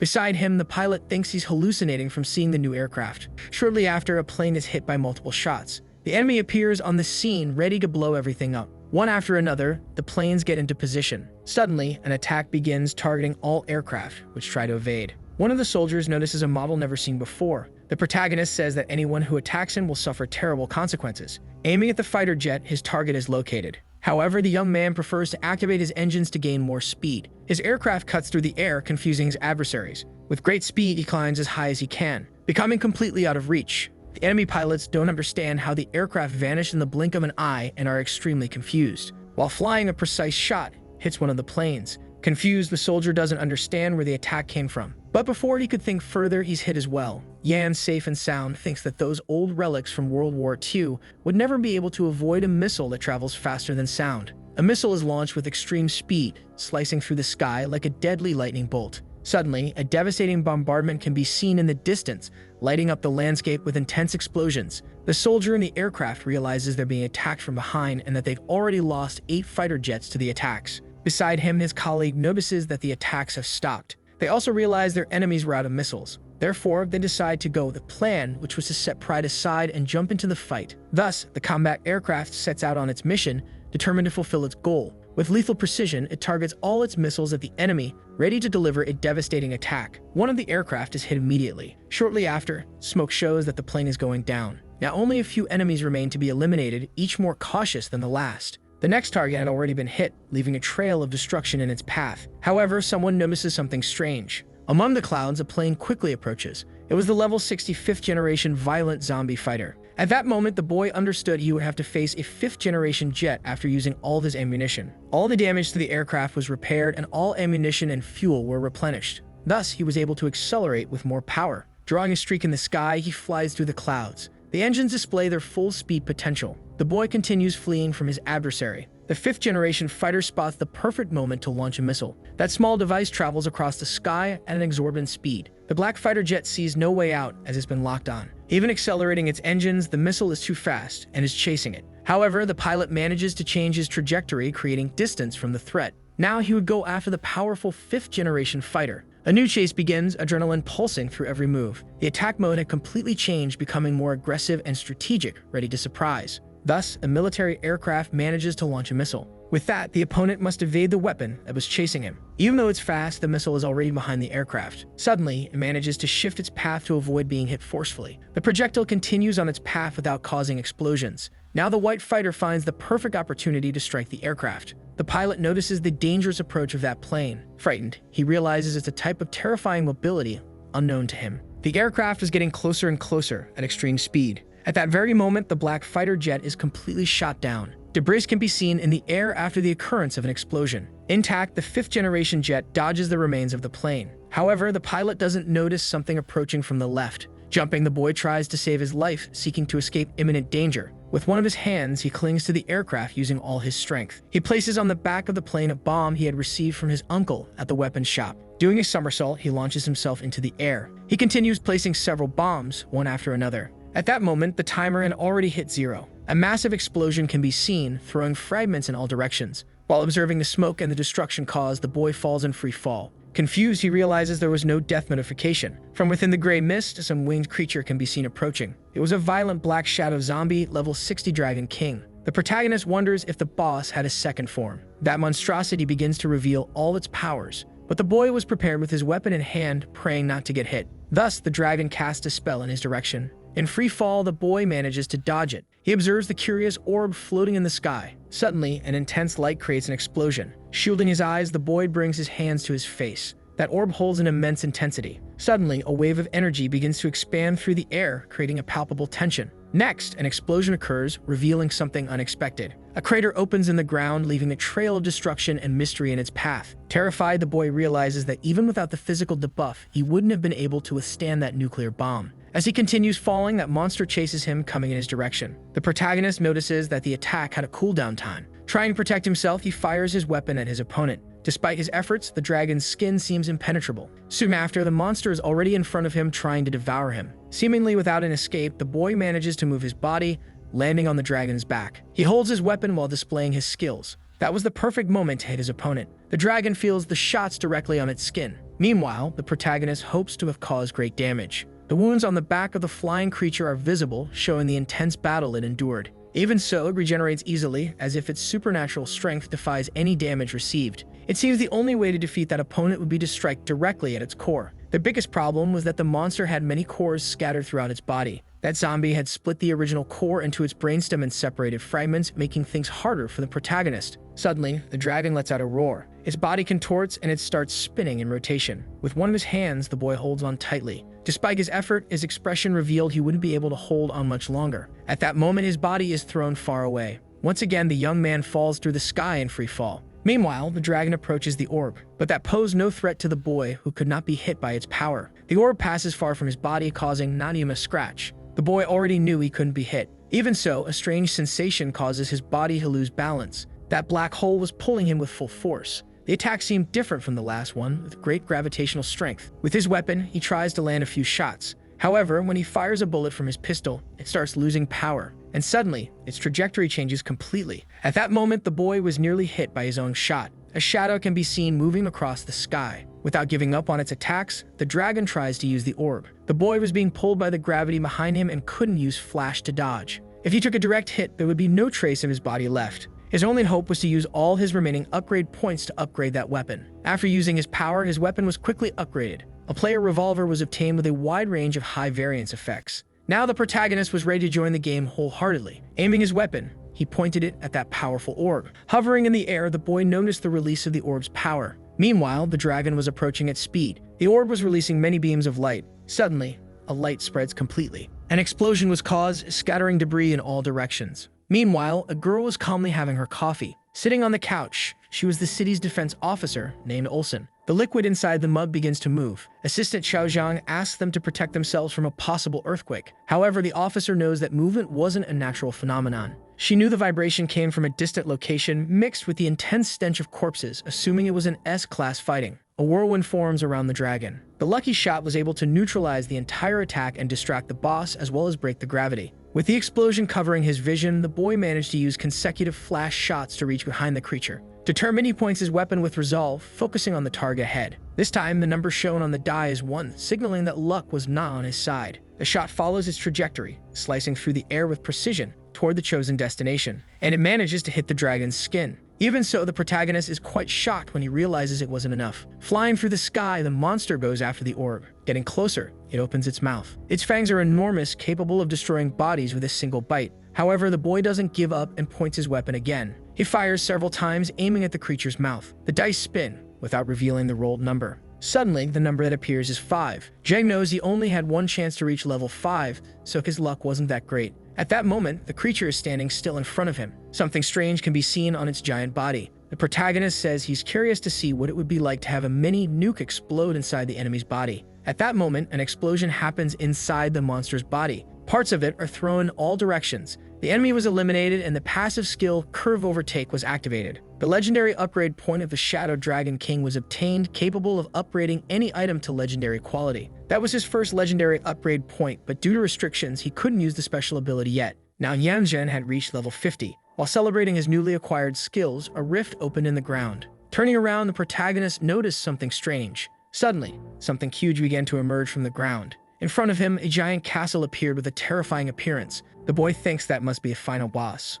With his hands, he pushes the door. Entering the castle, he walks through the wide corridors. To him, that place looked like a laboratory. While exploring the area, he observes everything around him. Some researchers present in the castle reported the commander's orders. Approaching, he decides to observe more carefully. Some chambers contain an unusual green liquid. Inside them, dormant A-rank zombies were held. He thinks the zombies outside could be coming from that laboratory. Suddenly, his expression changes upon noticing something. In one of the capsules, there is a woman connected by tubes. The protagonist knew that person. It was Xiao Kai. At that moment, he jumps close to the compartment. Pointing his weapon, he aims at the capsule. Quickly, a pair of scissors comes flying directly at him. Upon being hit, his weapon falls from his hand without firing a shot. The object returns to its owner with precision. To the boy's surprise, the one who threw the cutting object was a violent B-rank claw zombie. Face to face, the two stare at each other without making any moves. Fearing that the pink-haired girl might get hurt, Yan decides to start a hand-to-hand fight with the opponent. Provoking the monster, Zheng says he needed a new haircut. Noticing the commotion, the scientists run to report that there was an intruder. One of the men approaches the alarm, but he is stopped in an extremely violent manner. Next to him, his colleague watched everything that happened. Major Nan Feng approaches to the surprise of the men and orders them not to trigger the alarm. The scientist understands that the zombie would handle the situation with no further concerns needed. At that moment, the scissors are thrown. Confident, the officer observes everything around him. Looking at his watch, he counts exactly 30 seconds. Compared to the battle in Dawn City, the boy's movements seem slower. Frightened, the scientist realizes that the young man managed to take down the guards. The protagonist thinks that man had been secretly watching him the whole time. Determined, the boy states that the selected hero difficulty, which comes with debuffs, weakens their combat power. Attentively, the major doesn't take that answer seriously and asks the boy not to speak so much nonsense at once. Even so, he affirms that it was the pure truth and that no one believed him. Frightened by the scene, the researcher realizes that the major might be conspiring with the enemy. The protagonist demands that the pink-haired girl be released. Nervously, the man states that his job was only to collect research data and report to his superiors. Ignoring that response, the boy points a gun at the man's forehead. His gaze reveals intense fury as he tells him to think before speaking. Intervening in the situation, the major explains that only the commander has the authority to open the chambers. Furthermore, he informs that the capsules are reinforced and not even a bullet could pierce them. So the protagonist decides to use the enhanced shot. Suddenly, the compartment begins to move. In less than a second, the capsule sinks underground. Turning around, the boy sees who is responsible. With his hand on the button, the scientist shows that he was the one who did it. As soon as the chamber descends, the researcher says it was transported directly through a passage to the commander. Upon hearing that, the boy doesn't think twice and shoots the man in the head. His brains can be seen all over the laboratory. Meanwhile, the young man leaves the place determined to rescue the pink-haired girl, while the major questions where he is going. Despite all his combat power, he is warned that he wouldn't stand a chance against the commander, who was S-rank. That situation makes the protagonist increasingly irritated. He thinks that if it weren't for this hero difficulty debuff, he could take on an S-rank. Surprisingly, the major says he will help the boy.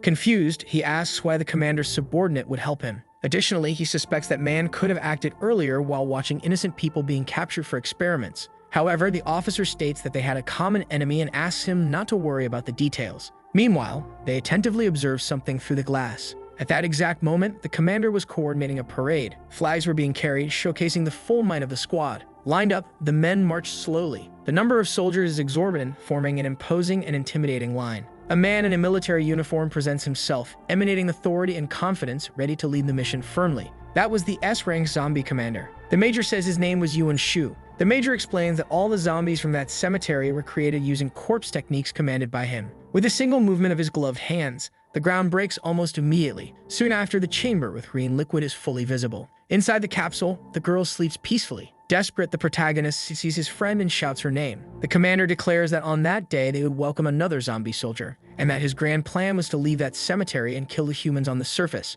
After completing that sentence, a shot hits his head. The zombie commander falls instantly to the ground. Intrigued, the young man can't believe the man was taken down with a single shot. That's why he's confused whether that enemy was truly S rank. But looking at the zombie formation, he realizes it won't be so easy. In the middle of the soldiers stood the commander. To test the loyalty of his troops, he orders the men to eliminate the assassin. Following his command, they all begin to shoot. Aiming at the building, destruction is evident. The commander watches the scene closely. Even so, a second shot heads toward his head. Meanwhile, the young man uses his skills to defend himself. The commander's technique is to revive the substitute. The major explains that the soldiers he summons can take a lethal blow, dying in his place. Therefore, the protagonist wonders if that could make someone invincible. But the officer says the commander had a maximum summoning radius, so they would have to eliminate the soldiers or push him away from them. Despite this, he says he doesn't know the exact range of that radius and states that the boy would have to find out on his own. The two agree that the warrior would take care of the commander and the major would protect the pink-haired girl. Now, everything was in the protagonist's hands. Starting the next attack, the soldiers gave him a break. The shots hit a bomb he had left behind.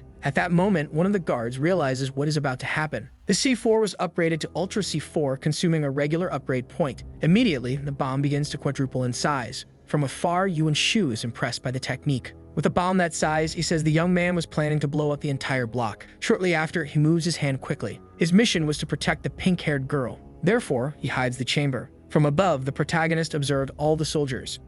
At that moment, he was sure the girl must be in danger. Without thinking twice, he triggers the detonator. The explosion is devastating, launching men in all directions. The destruction caused is immense. A crater forms with cracks spreading everywhere. Observing the aftermath, the boy simply reflects. Curious, he wanted to know what the commander's next move would be after having all his subordinates blown up. His eyes find someone in the middle of the crowd. Under some rocks lies the commander. Wielding his weapon, Zhen is determined to finish the fight. However, he notices a hand pulling at his leg. His eyes quickly turn to the right. Lying beside him, a guard was using the corpse technique. Another explosion happens in an instant. Debris flies in all directions, creating deafening chaos and a dense cloud of smoke that obscures the view. The protagonist manages to escape from the top of the building. Upon landing on the ground, he notices a crowd of subordinates. Suddenly, hands try to reach him from all directions. At that moment, he realizes the commander had many hidden soldiers. An explosion of several corpses occurs. The smoke can be seen from afar, forming a dense curtain that covers the scene. Flying through the air, a shot is fired, cutting through the mist and seeking its target,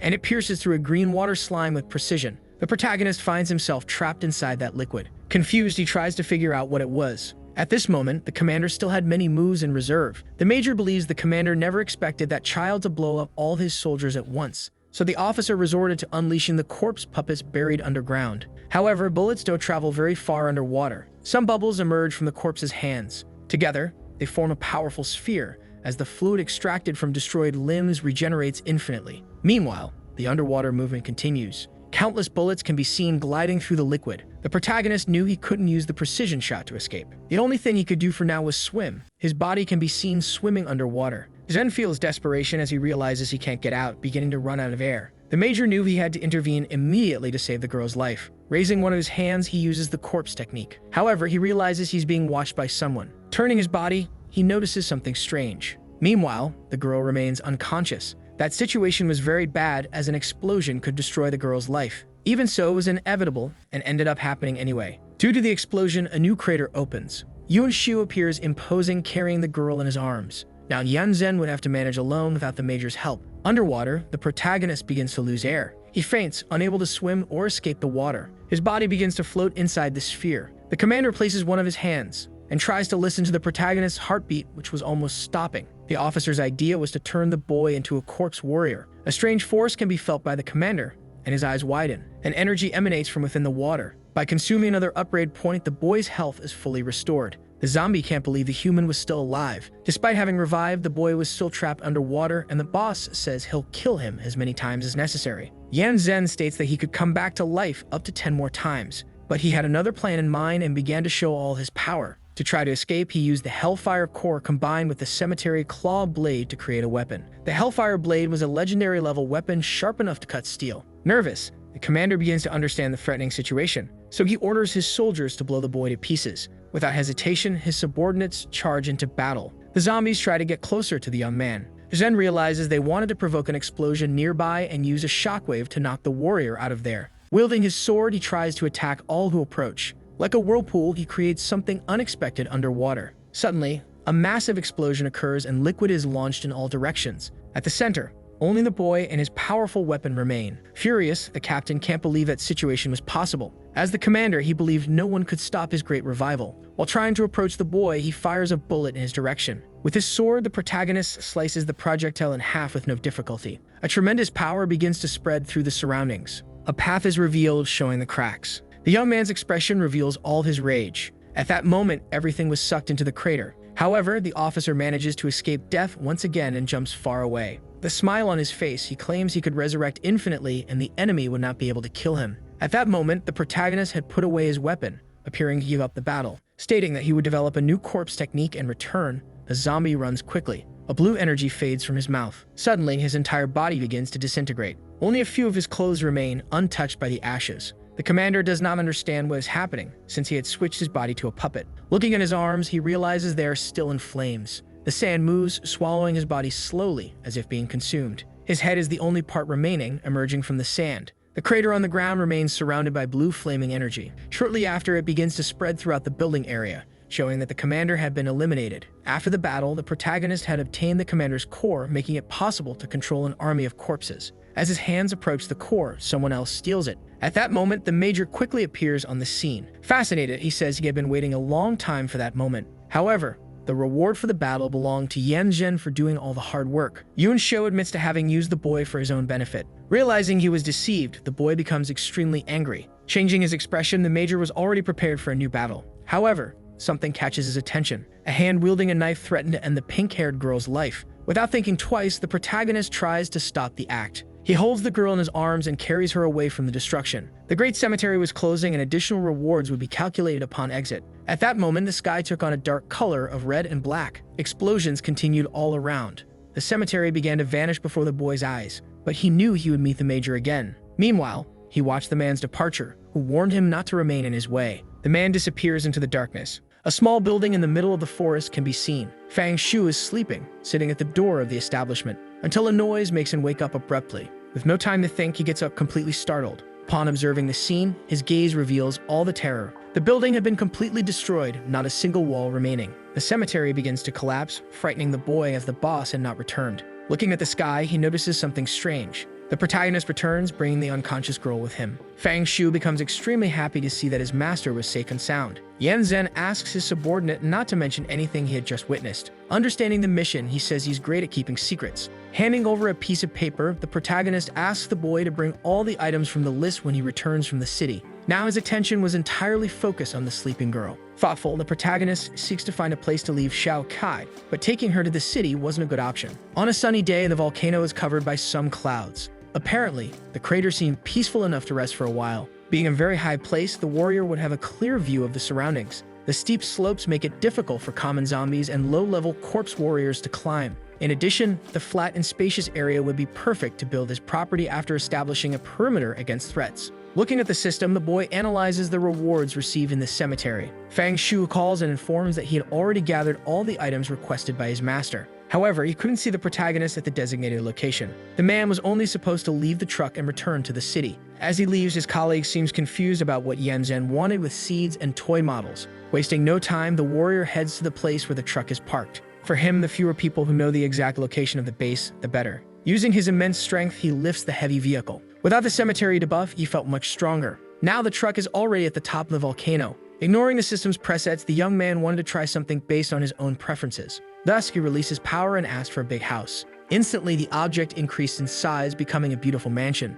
The protagonist was thrilled to finally get his own house. Inside the forest, a figure was watching everything closely. Enigmatic, she stands completely still while activating her vision. Bags of seeds are scattered across the arid ground. A figure crouches down, holding a sack of seeds. The seeds are thrown into the wind, creating a dark cloud. An explosion of light appears when the grains touch the ground. Suddenly, the seeds transform into delicious fruits ready for harvest. By consuming 9 regular upgrade points, a wide fertile land is obtained with watermelons, apple trees, and peach trees. In that apocalypse of scarce resources, having a mansion like that meant no longer worrying about food. Even so, the protagonist still understood that there was work to be done, such as harvesting, irrigation, and maintenance. He used to kill all the zombies and corpse warriors just to earn upgrade points. He understands that at that moment, it was time to capture a zombie worker. As he turns around, an apple falls from the tree. Quickly, it begins to sink into a black puddle. He feels the tension in the atmosphere, realizing he may have seen something strange. To To be sure of what he saw, he uses X-ray vision. However, he can't observe anything suspicious and thinks he might be overreacting. Standing in the water, the warrior finds himself in the corpse swamp. He thinks he passed through that place while fleeing last time. Holding a grenade, he is about to begin his plan. Determination shines in his eyes as he orders everyone to start working and throws the small bomb into the swamp. The explosion is almost instantaneous, throwing water in all directions. As the protagonist watches the scene, bubbles begin to form. Beneath the swamp, something gigantic erupts. The creature was a great corpse warrior, the plowing bull. With his sword in hand, the young man awaits the first attack. Determined, he calls his opponent to fight. At that moment, the bull reveals its powers and begins to stir the swamp, trying to hit the boy. A huge explosion occurs, scattering debris everywhere. In the midst of the destruction, the protagonist remains standing. The bull can't believe what's happening before its eyes. The boy manages to defend himself using only his sword to cut off the zombie's head. Meanwhile, the volcano seems to show strange movements. Shocked, the warrior doesn't understand the situation right away. The apple trees start to shake, dropping all their apples to the ground. In addition, some holes form in the ground. The winds continue to accelerate as the young man returns to his home carrying the opponent's head in a sack. Furious, he wants to know who was responsible for that deplorable scene. In the middle of the volcano, no plantation or structure remained. Stealthily, the shadows slipped away unnoticed. However, when trying to escape with the stolen items, the shadow was spotted and stopped by the boy. Jen began holding the sack with items using all of his strength to prevent the theft. At that moment, the Black Devourer realizes it will have to defend itself. With its claws, it tries to reach the boy, who manages to dodge. Watching this scene, the shadow laughs with satisfaction. Meanwhile, a bullet flies in its direction. Countering the attack, the boy manages to kick the enemy's face. Suddenly, the Black Devourer is launched far away. The impact is so great, it destroys part of the volcano's base. Smoke spreads and the protagonist can't see his opponent. At that very instant, he feels something crawling across his face. The Black Devourer was trying to invade his body, entering through his ear. Frozen, the boy can't move. Suddenly, a black force hovers over the entire territory. His pants and hair turn white. That corpse technique could steal the target's body. The Black Devourer could also use the stolen black color to create a devouring barrier against him. All the other colors of his body slowly turn black, and the barrier would eventually consume him completely. Realizing he was in trouble, the boy looks around for a way out. Quickly, he begins to run in desperation. At that moment, the green light shone and changed the orange colors to black. The parts that turned white also caused a drop in health, so that barrier used different colored lights directed at specific colors, turning affected areas black and stealing their color. Dev knows that when his body turns completely white, he'll be doomed. Thus, he tries to defend himself using his weapon. But even the bullets had no effect in that place. All his shots turned white. Quickly, the protagonist tried another type of defense and fired several times at the target, but all the bullets were struck by the beams of light. The Black Devourer warned that within that barrier, the number of bullets wouldn't help them escape. That grade-level corpse soldier technique was very difficult. As the green light beam approaches, the boy prepares to use his blade. A blue energy spreads throughout the environment. He tries to use a maximum escape move, creating a small energy circle. The beams of light try to hit him without success. The protagonist is completely protected. The Devourer is surprised to realize that the flame was suppressing its black conversion beam. Frightened, it notices that the barrier was becoming overloaded. Suddenly, the energy tries to create holes in that layer. Shortly after, the energy becomes stronger than the barrier, and the Devourer is thrown out of the environment. Its body is completely surrounded by energy. The protagonist manages to escape and continues controlling those blue lights. Soon after, the Devourer's body transforms into a beautiful girl with black hair. Desperate, she begs him not to kill her, claiming she was just hungry. Curious, he asks how the shadow managed to find the way. The creature explains she had been living near the dead volcano for a long time and waited for the moment when the boy left so she could grab some food. Understanding the situation, the warrior decides to help her. He hands her a package with clothes so she can appear more presentable. The Black Devourer was upgraded and transformed into a subordinate. A beautiful woman appears with her hair in 2 colors. Yan Zhen is shocked by what his eyes see. However, the Devourer's plan is revealed as her goal was to make the boy fall in love and steal everything he owned. Soon after, the young man ordered the woman to restore his entire farm. Meanwhile, he used his powers on the sack containing the bull's head. Immediately, the plowing bull was ready to defend his land and take care of the crops. The corpse would specifically handle the hour and manage the mansion together with the Black Devourer. A powerful light bursts from the animal's body. Calmly, the woman harvested all the fruits that had fallen to the ground. When an earthquake throws her into the air, it was the effort of planning the corpse technique. She is shocked to discover how competitive her farm colleagues were as everything used corpse techniques. At that moment, she decides to take the situation seriously and show what she was capable of. Quickly, the young woman spreads all her shadows throughout the plantation. The black bodies climb the trees and harvest the fruits. From above, the protagonist watches, thinking he will need to gather more upgrade points to make the farm self-sufficient. A thundering sound draws his attention. Apparently, someone was fighting behind the distant mountains. He tries using his X-ray vision. When zooming in, he sees what was behind the mountains. A woman was standing in front of hundreds of corpses. The patrol team in that area had been wiped out, turning the people into terrifying undead. However, there was a new type of self-destructive zombie. Meanwhile, the monster approached at extreme speed, but the young woman was able to protect herself with a barrier. Using the protection shield, the low-level zombie couldn't even scratch her. A large monster was approaching quickly, but the girl knew teleportation techniques. Without taking long, she got rid of the corpses chasing her. A light radiated entirely from her body. The destruction was complete as she observed carefully. Her expression changes when she hears a familiar voice. Behind her, the man introduced himself as her brother. The young man reveals his face, showing that he was alive. Nanyu gets angry with the man, displaying her fury. She already expected him to say her skin was tanner, which deeply annoyed her. Her punches were so strong that they caused a crater in the ground. Even she was impressed by her extreme strength, but she already knew that her brother had mastered yet another strange corpse technique. It had been a long time since the two had seen each other, removing the undead from in front of her. He states that being her brother, he was a little hurt by that attitude. The woman seemed to grow increasingly angry. Crying, she realized her brother had been alive all this time and never came looking for her. Touching her head, he tries to comfort her. The major says that as long as she was near the zombies, he would always be able to find her. Despite that, Nanyu had countless unanswered questions in her mind. But he would leave the story for later. His goal was to have his sister join him to destroy Dawn City. Confused, she asks if he would attack the city and kill all the civilians, and he agrees. Horrified, the girl cannot understand how he could end so many innocent lives. The man's motivations were beyond the young woman's understanding. It is explained that 3 years ago, something completely changed Nanfeng's life. The captain was eliminating the undead relying on corpse energy, and he was warned to be careful and not to lose control one day. Shu Hong is introduced as the vice captain of the 3rd Patrol. The major explains that it would be better for her to be prepared not to depend so much on those techniques. The girl was worried about him becoming a berserk corpse since she was counting on him to rise in the rankings. Suddenly, something happens to the young man. His body felt strange and it began to show some side effects. His face changed color and his eyes took on a reddish hue. At that moment, the guards pointed their weapons at him. Confused, he claimed to be on the same side as those men. With no time for explanations, the man was completely gunned down. About to join the elite guard, he couldn't understand why his colleagues were shooting at him. The situation became increasingly complicated and they started using grenades.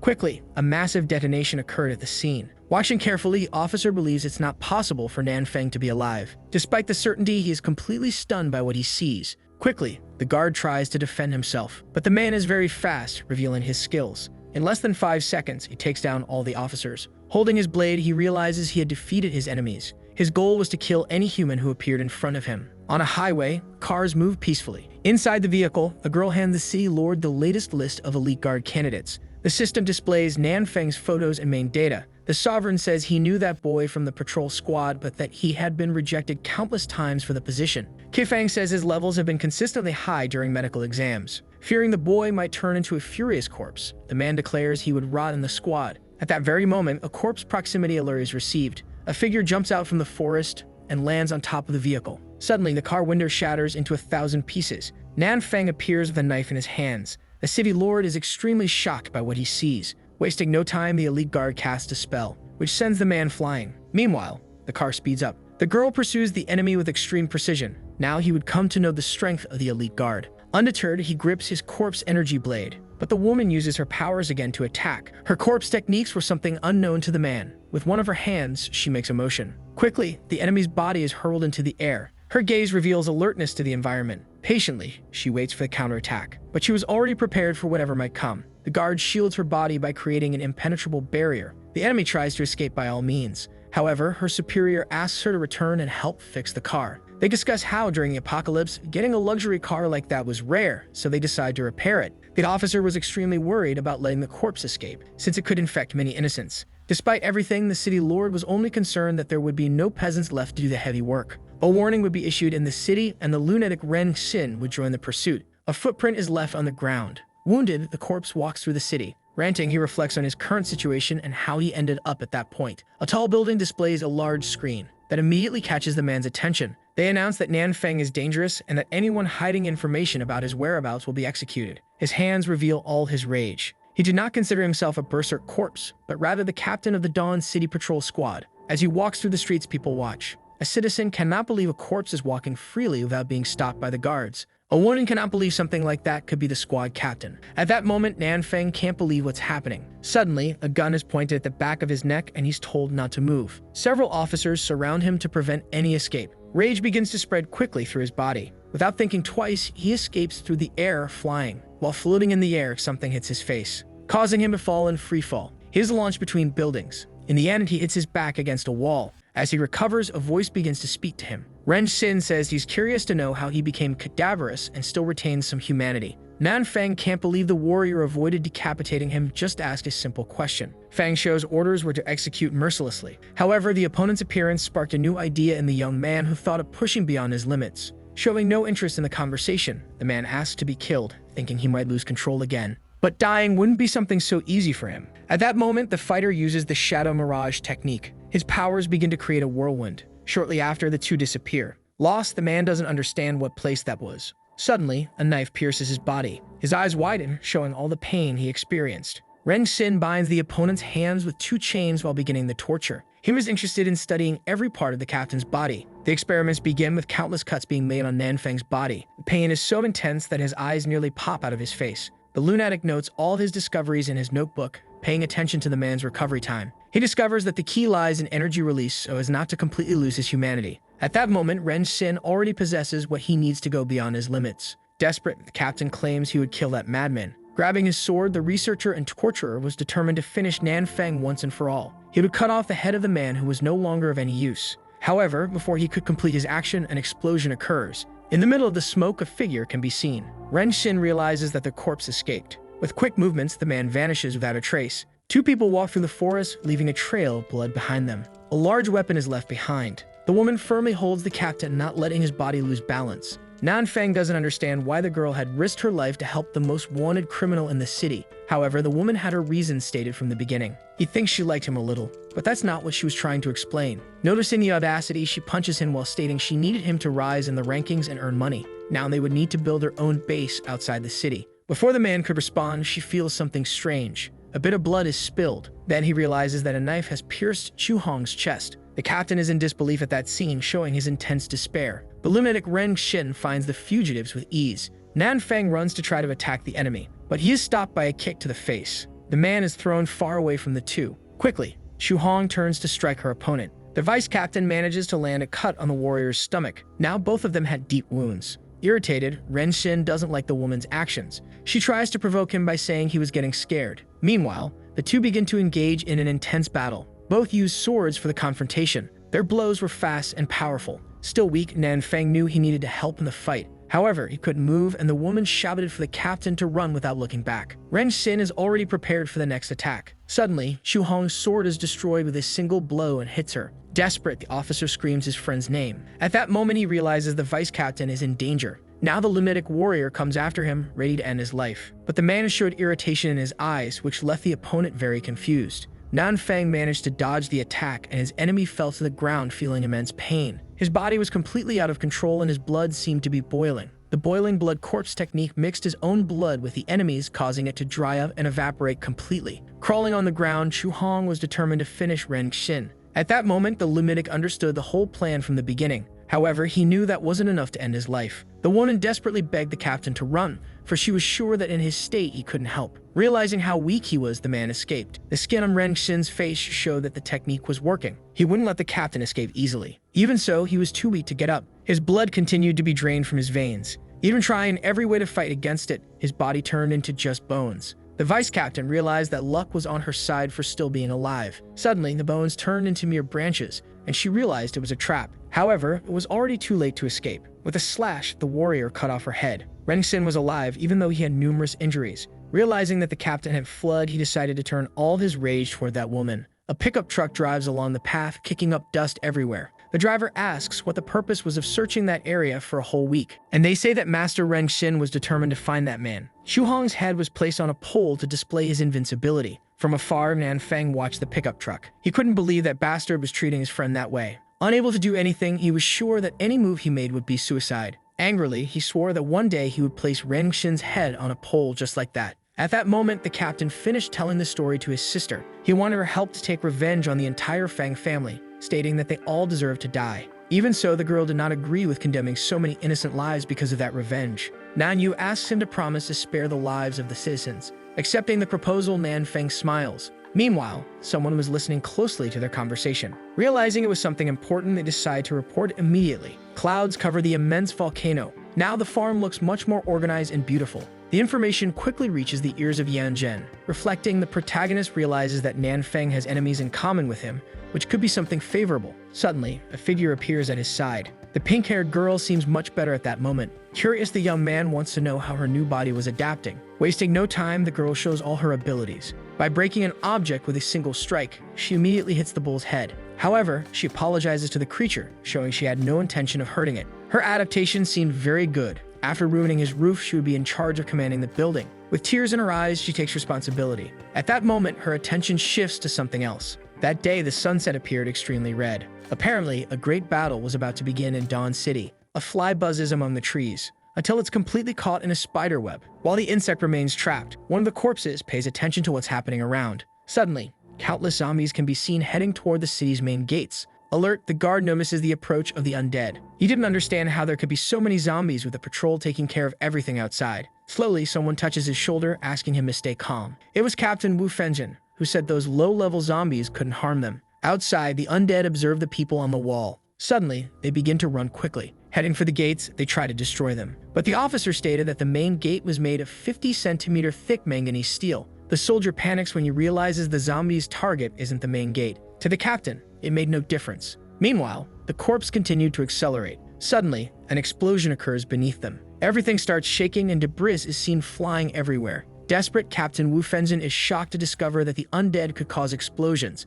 Wasting no time, all the others lose their footing. Even with the gate's thick structure, he seems worried about the number of approaching enemies. Explosions begin all along the wall. The craters become larger and larger, with many cracks forming. A few more waves would be enough to completely destroy the wall's base. The next step would be to alert the snipers inside the wall to prioritize and strike the closest zombies. Captain Wu Fenzhen throws himself to the ground. He would personally face all the enemies. With his sharp sword, he cuts through their bodies with just a few blows. A zombie tries to attack him by surprise. However, it is quickly shot down by the snipers. From inside the wall, the men shoot at anything that poses the slightest threat. Shots and more shots are fired in all directions. From a distance, two people observe the destruction. Nanfeng asks the Queen of Fungi to increase the intensity. The corpse technique fungus flowers begins. Mushrooms detach one by one. Coming out of the queen's body, the fungi come to life and head toward the barrier with extreme speed. Shortly after, they take on another shape. The sky fills with shapes resembling paper airplanes. The captain realizes the fungus corpses were attacking the anti-air systems as preparation for the assault. The soldiers desperately fire the flying objects. However, nothing seems to stop them completely. In a short time, an explosion spreads across the entire territory. Smoke spreads along with debris.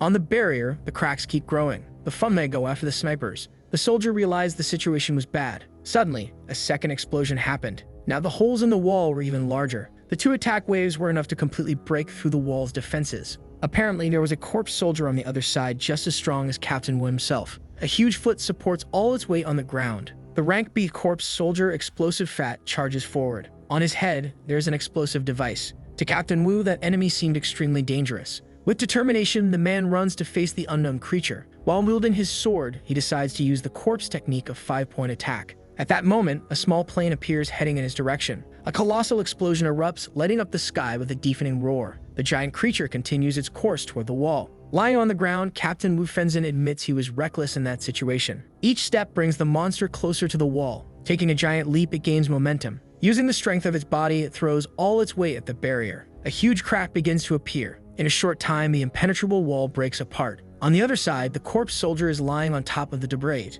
With one hand, he triggers the explosive located on his head. Realizing his true intent, the guard sees his end approaching. The explosion's impact lights up the area with a blinding flash. Elsewhere, Nanyu is on her way to her mission. Upon hearing the blast, she realizes her brother made his move. Now she must accelerate the tunnel attack with the help of that one corpse soldier. Looking at the strong creature, the girl doesn't seem sure if it knows how to handle the job. Meanwhile, the city lord was watching the latest events. A man asks if the lord shouldn't hide inside the bunker. Unafraid, he says there's nothing to fear with Fang by his side. The place is surrounded by a large protective barrier. From the top of the building, the woman watches the scene closely. The rank-S elite guard, Fang, uses her powers. Her eyes reveal that a rat is approaching the city. The bunker lid is opened. The two teammates exit the tunnel, heading for the mission. Now the creature must destroy that shield. Suddenly, a strike comes toward the girl, but it is blocked by the corpse soldier. With strength, he holds the sword in his hand and quickly slices the enemy's body in half. However, the creature soon notices another movement. It was a rank corpse soldier, the Ice Beast corpse. The rank B elite guard is positioned above the wall. Waiting for the perfect opportunity, he leaps to attack. But the beast is already prepared and crushes the man with a single blow. The bone-devouring corpse appears immediately. Meanwhile, a frightened man kneels on the ground. The giant hammer comes with extreme speed, but something blocks the strike instantly. The item launched into the air prevents the civilian from being crushed. The monster is confused when his weapon flies far away. Quickly, the corpse soldier turns his attention to the other side. The rank corpse soldier Olsen is ready to defend the city from any enemy. That was the perfect opportunity for the young man to escape. Determined, the bone-devouring corpse charges to attack. Gaining momentum, he creates a crater in the ground and begins running at high speed to destroy the officer. His weapon fires countless bullets, giving no time to think. The shots hit the creature, but nothing stops its movement. Its skin is as hard as steel, not leaving a single scratch. The woman would have to change her techniques if she wanted to survive the fight. Quickly, she pulls an axe from behind her belt. With a jump, she releases all their stored energy. The axe triples in size and aims to strike the corpse soldier. Patiently, she waits for the result of the clash.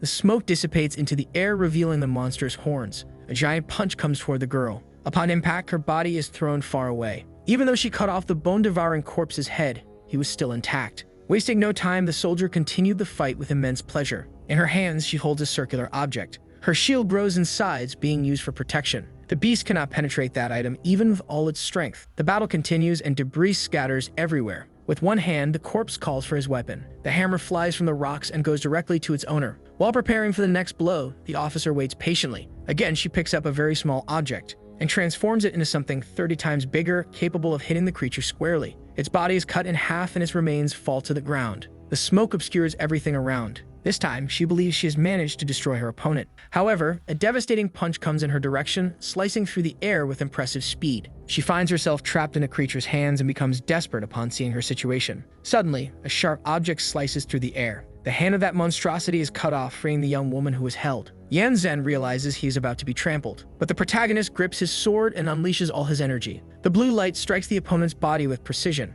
At that moment, the young man gains another upgrade point. The corpse's core was with Nan Feng, and unless his body was completely destroyed, it would continue regenerating. Confused, Olsen realizes it is the boy she saw outside the city the other day. With no time for explanations, he leaves. Meanwhile, the corpse soldier searches for a way to destroy the barrier. After defeating the soldiers, Shao Kai was curious to know how that beast would break the shield. With its weapon, the creature slowly approaches. Nan Yu begins to use her powers. In the blink of an eye, something vanishes from everyone's sight. Without leaving a trace, the corpse soldier disappears completely. Suddenly, the monster appears behind the girl, who does not notice its presence immediately. An explosion can be seen from the top of the building. The elite guard uses her powers to protect herself. With one strike, she tries to destroy her opponent. The protective barrier around the building disappears. Xiao Qi walks calmly, unaware that a foot is coming her way. Her enemy was regenerating quickly after that destruction. Without the woman noticing, a weapon is aimed at her back. So the video ends here. If you don't want to miss the next part, activate the notification bell, and see you next time on Tob's channel.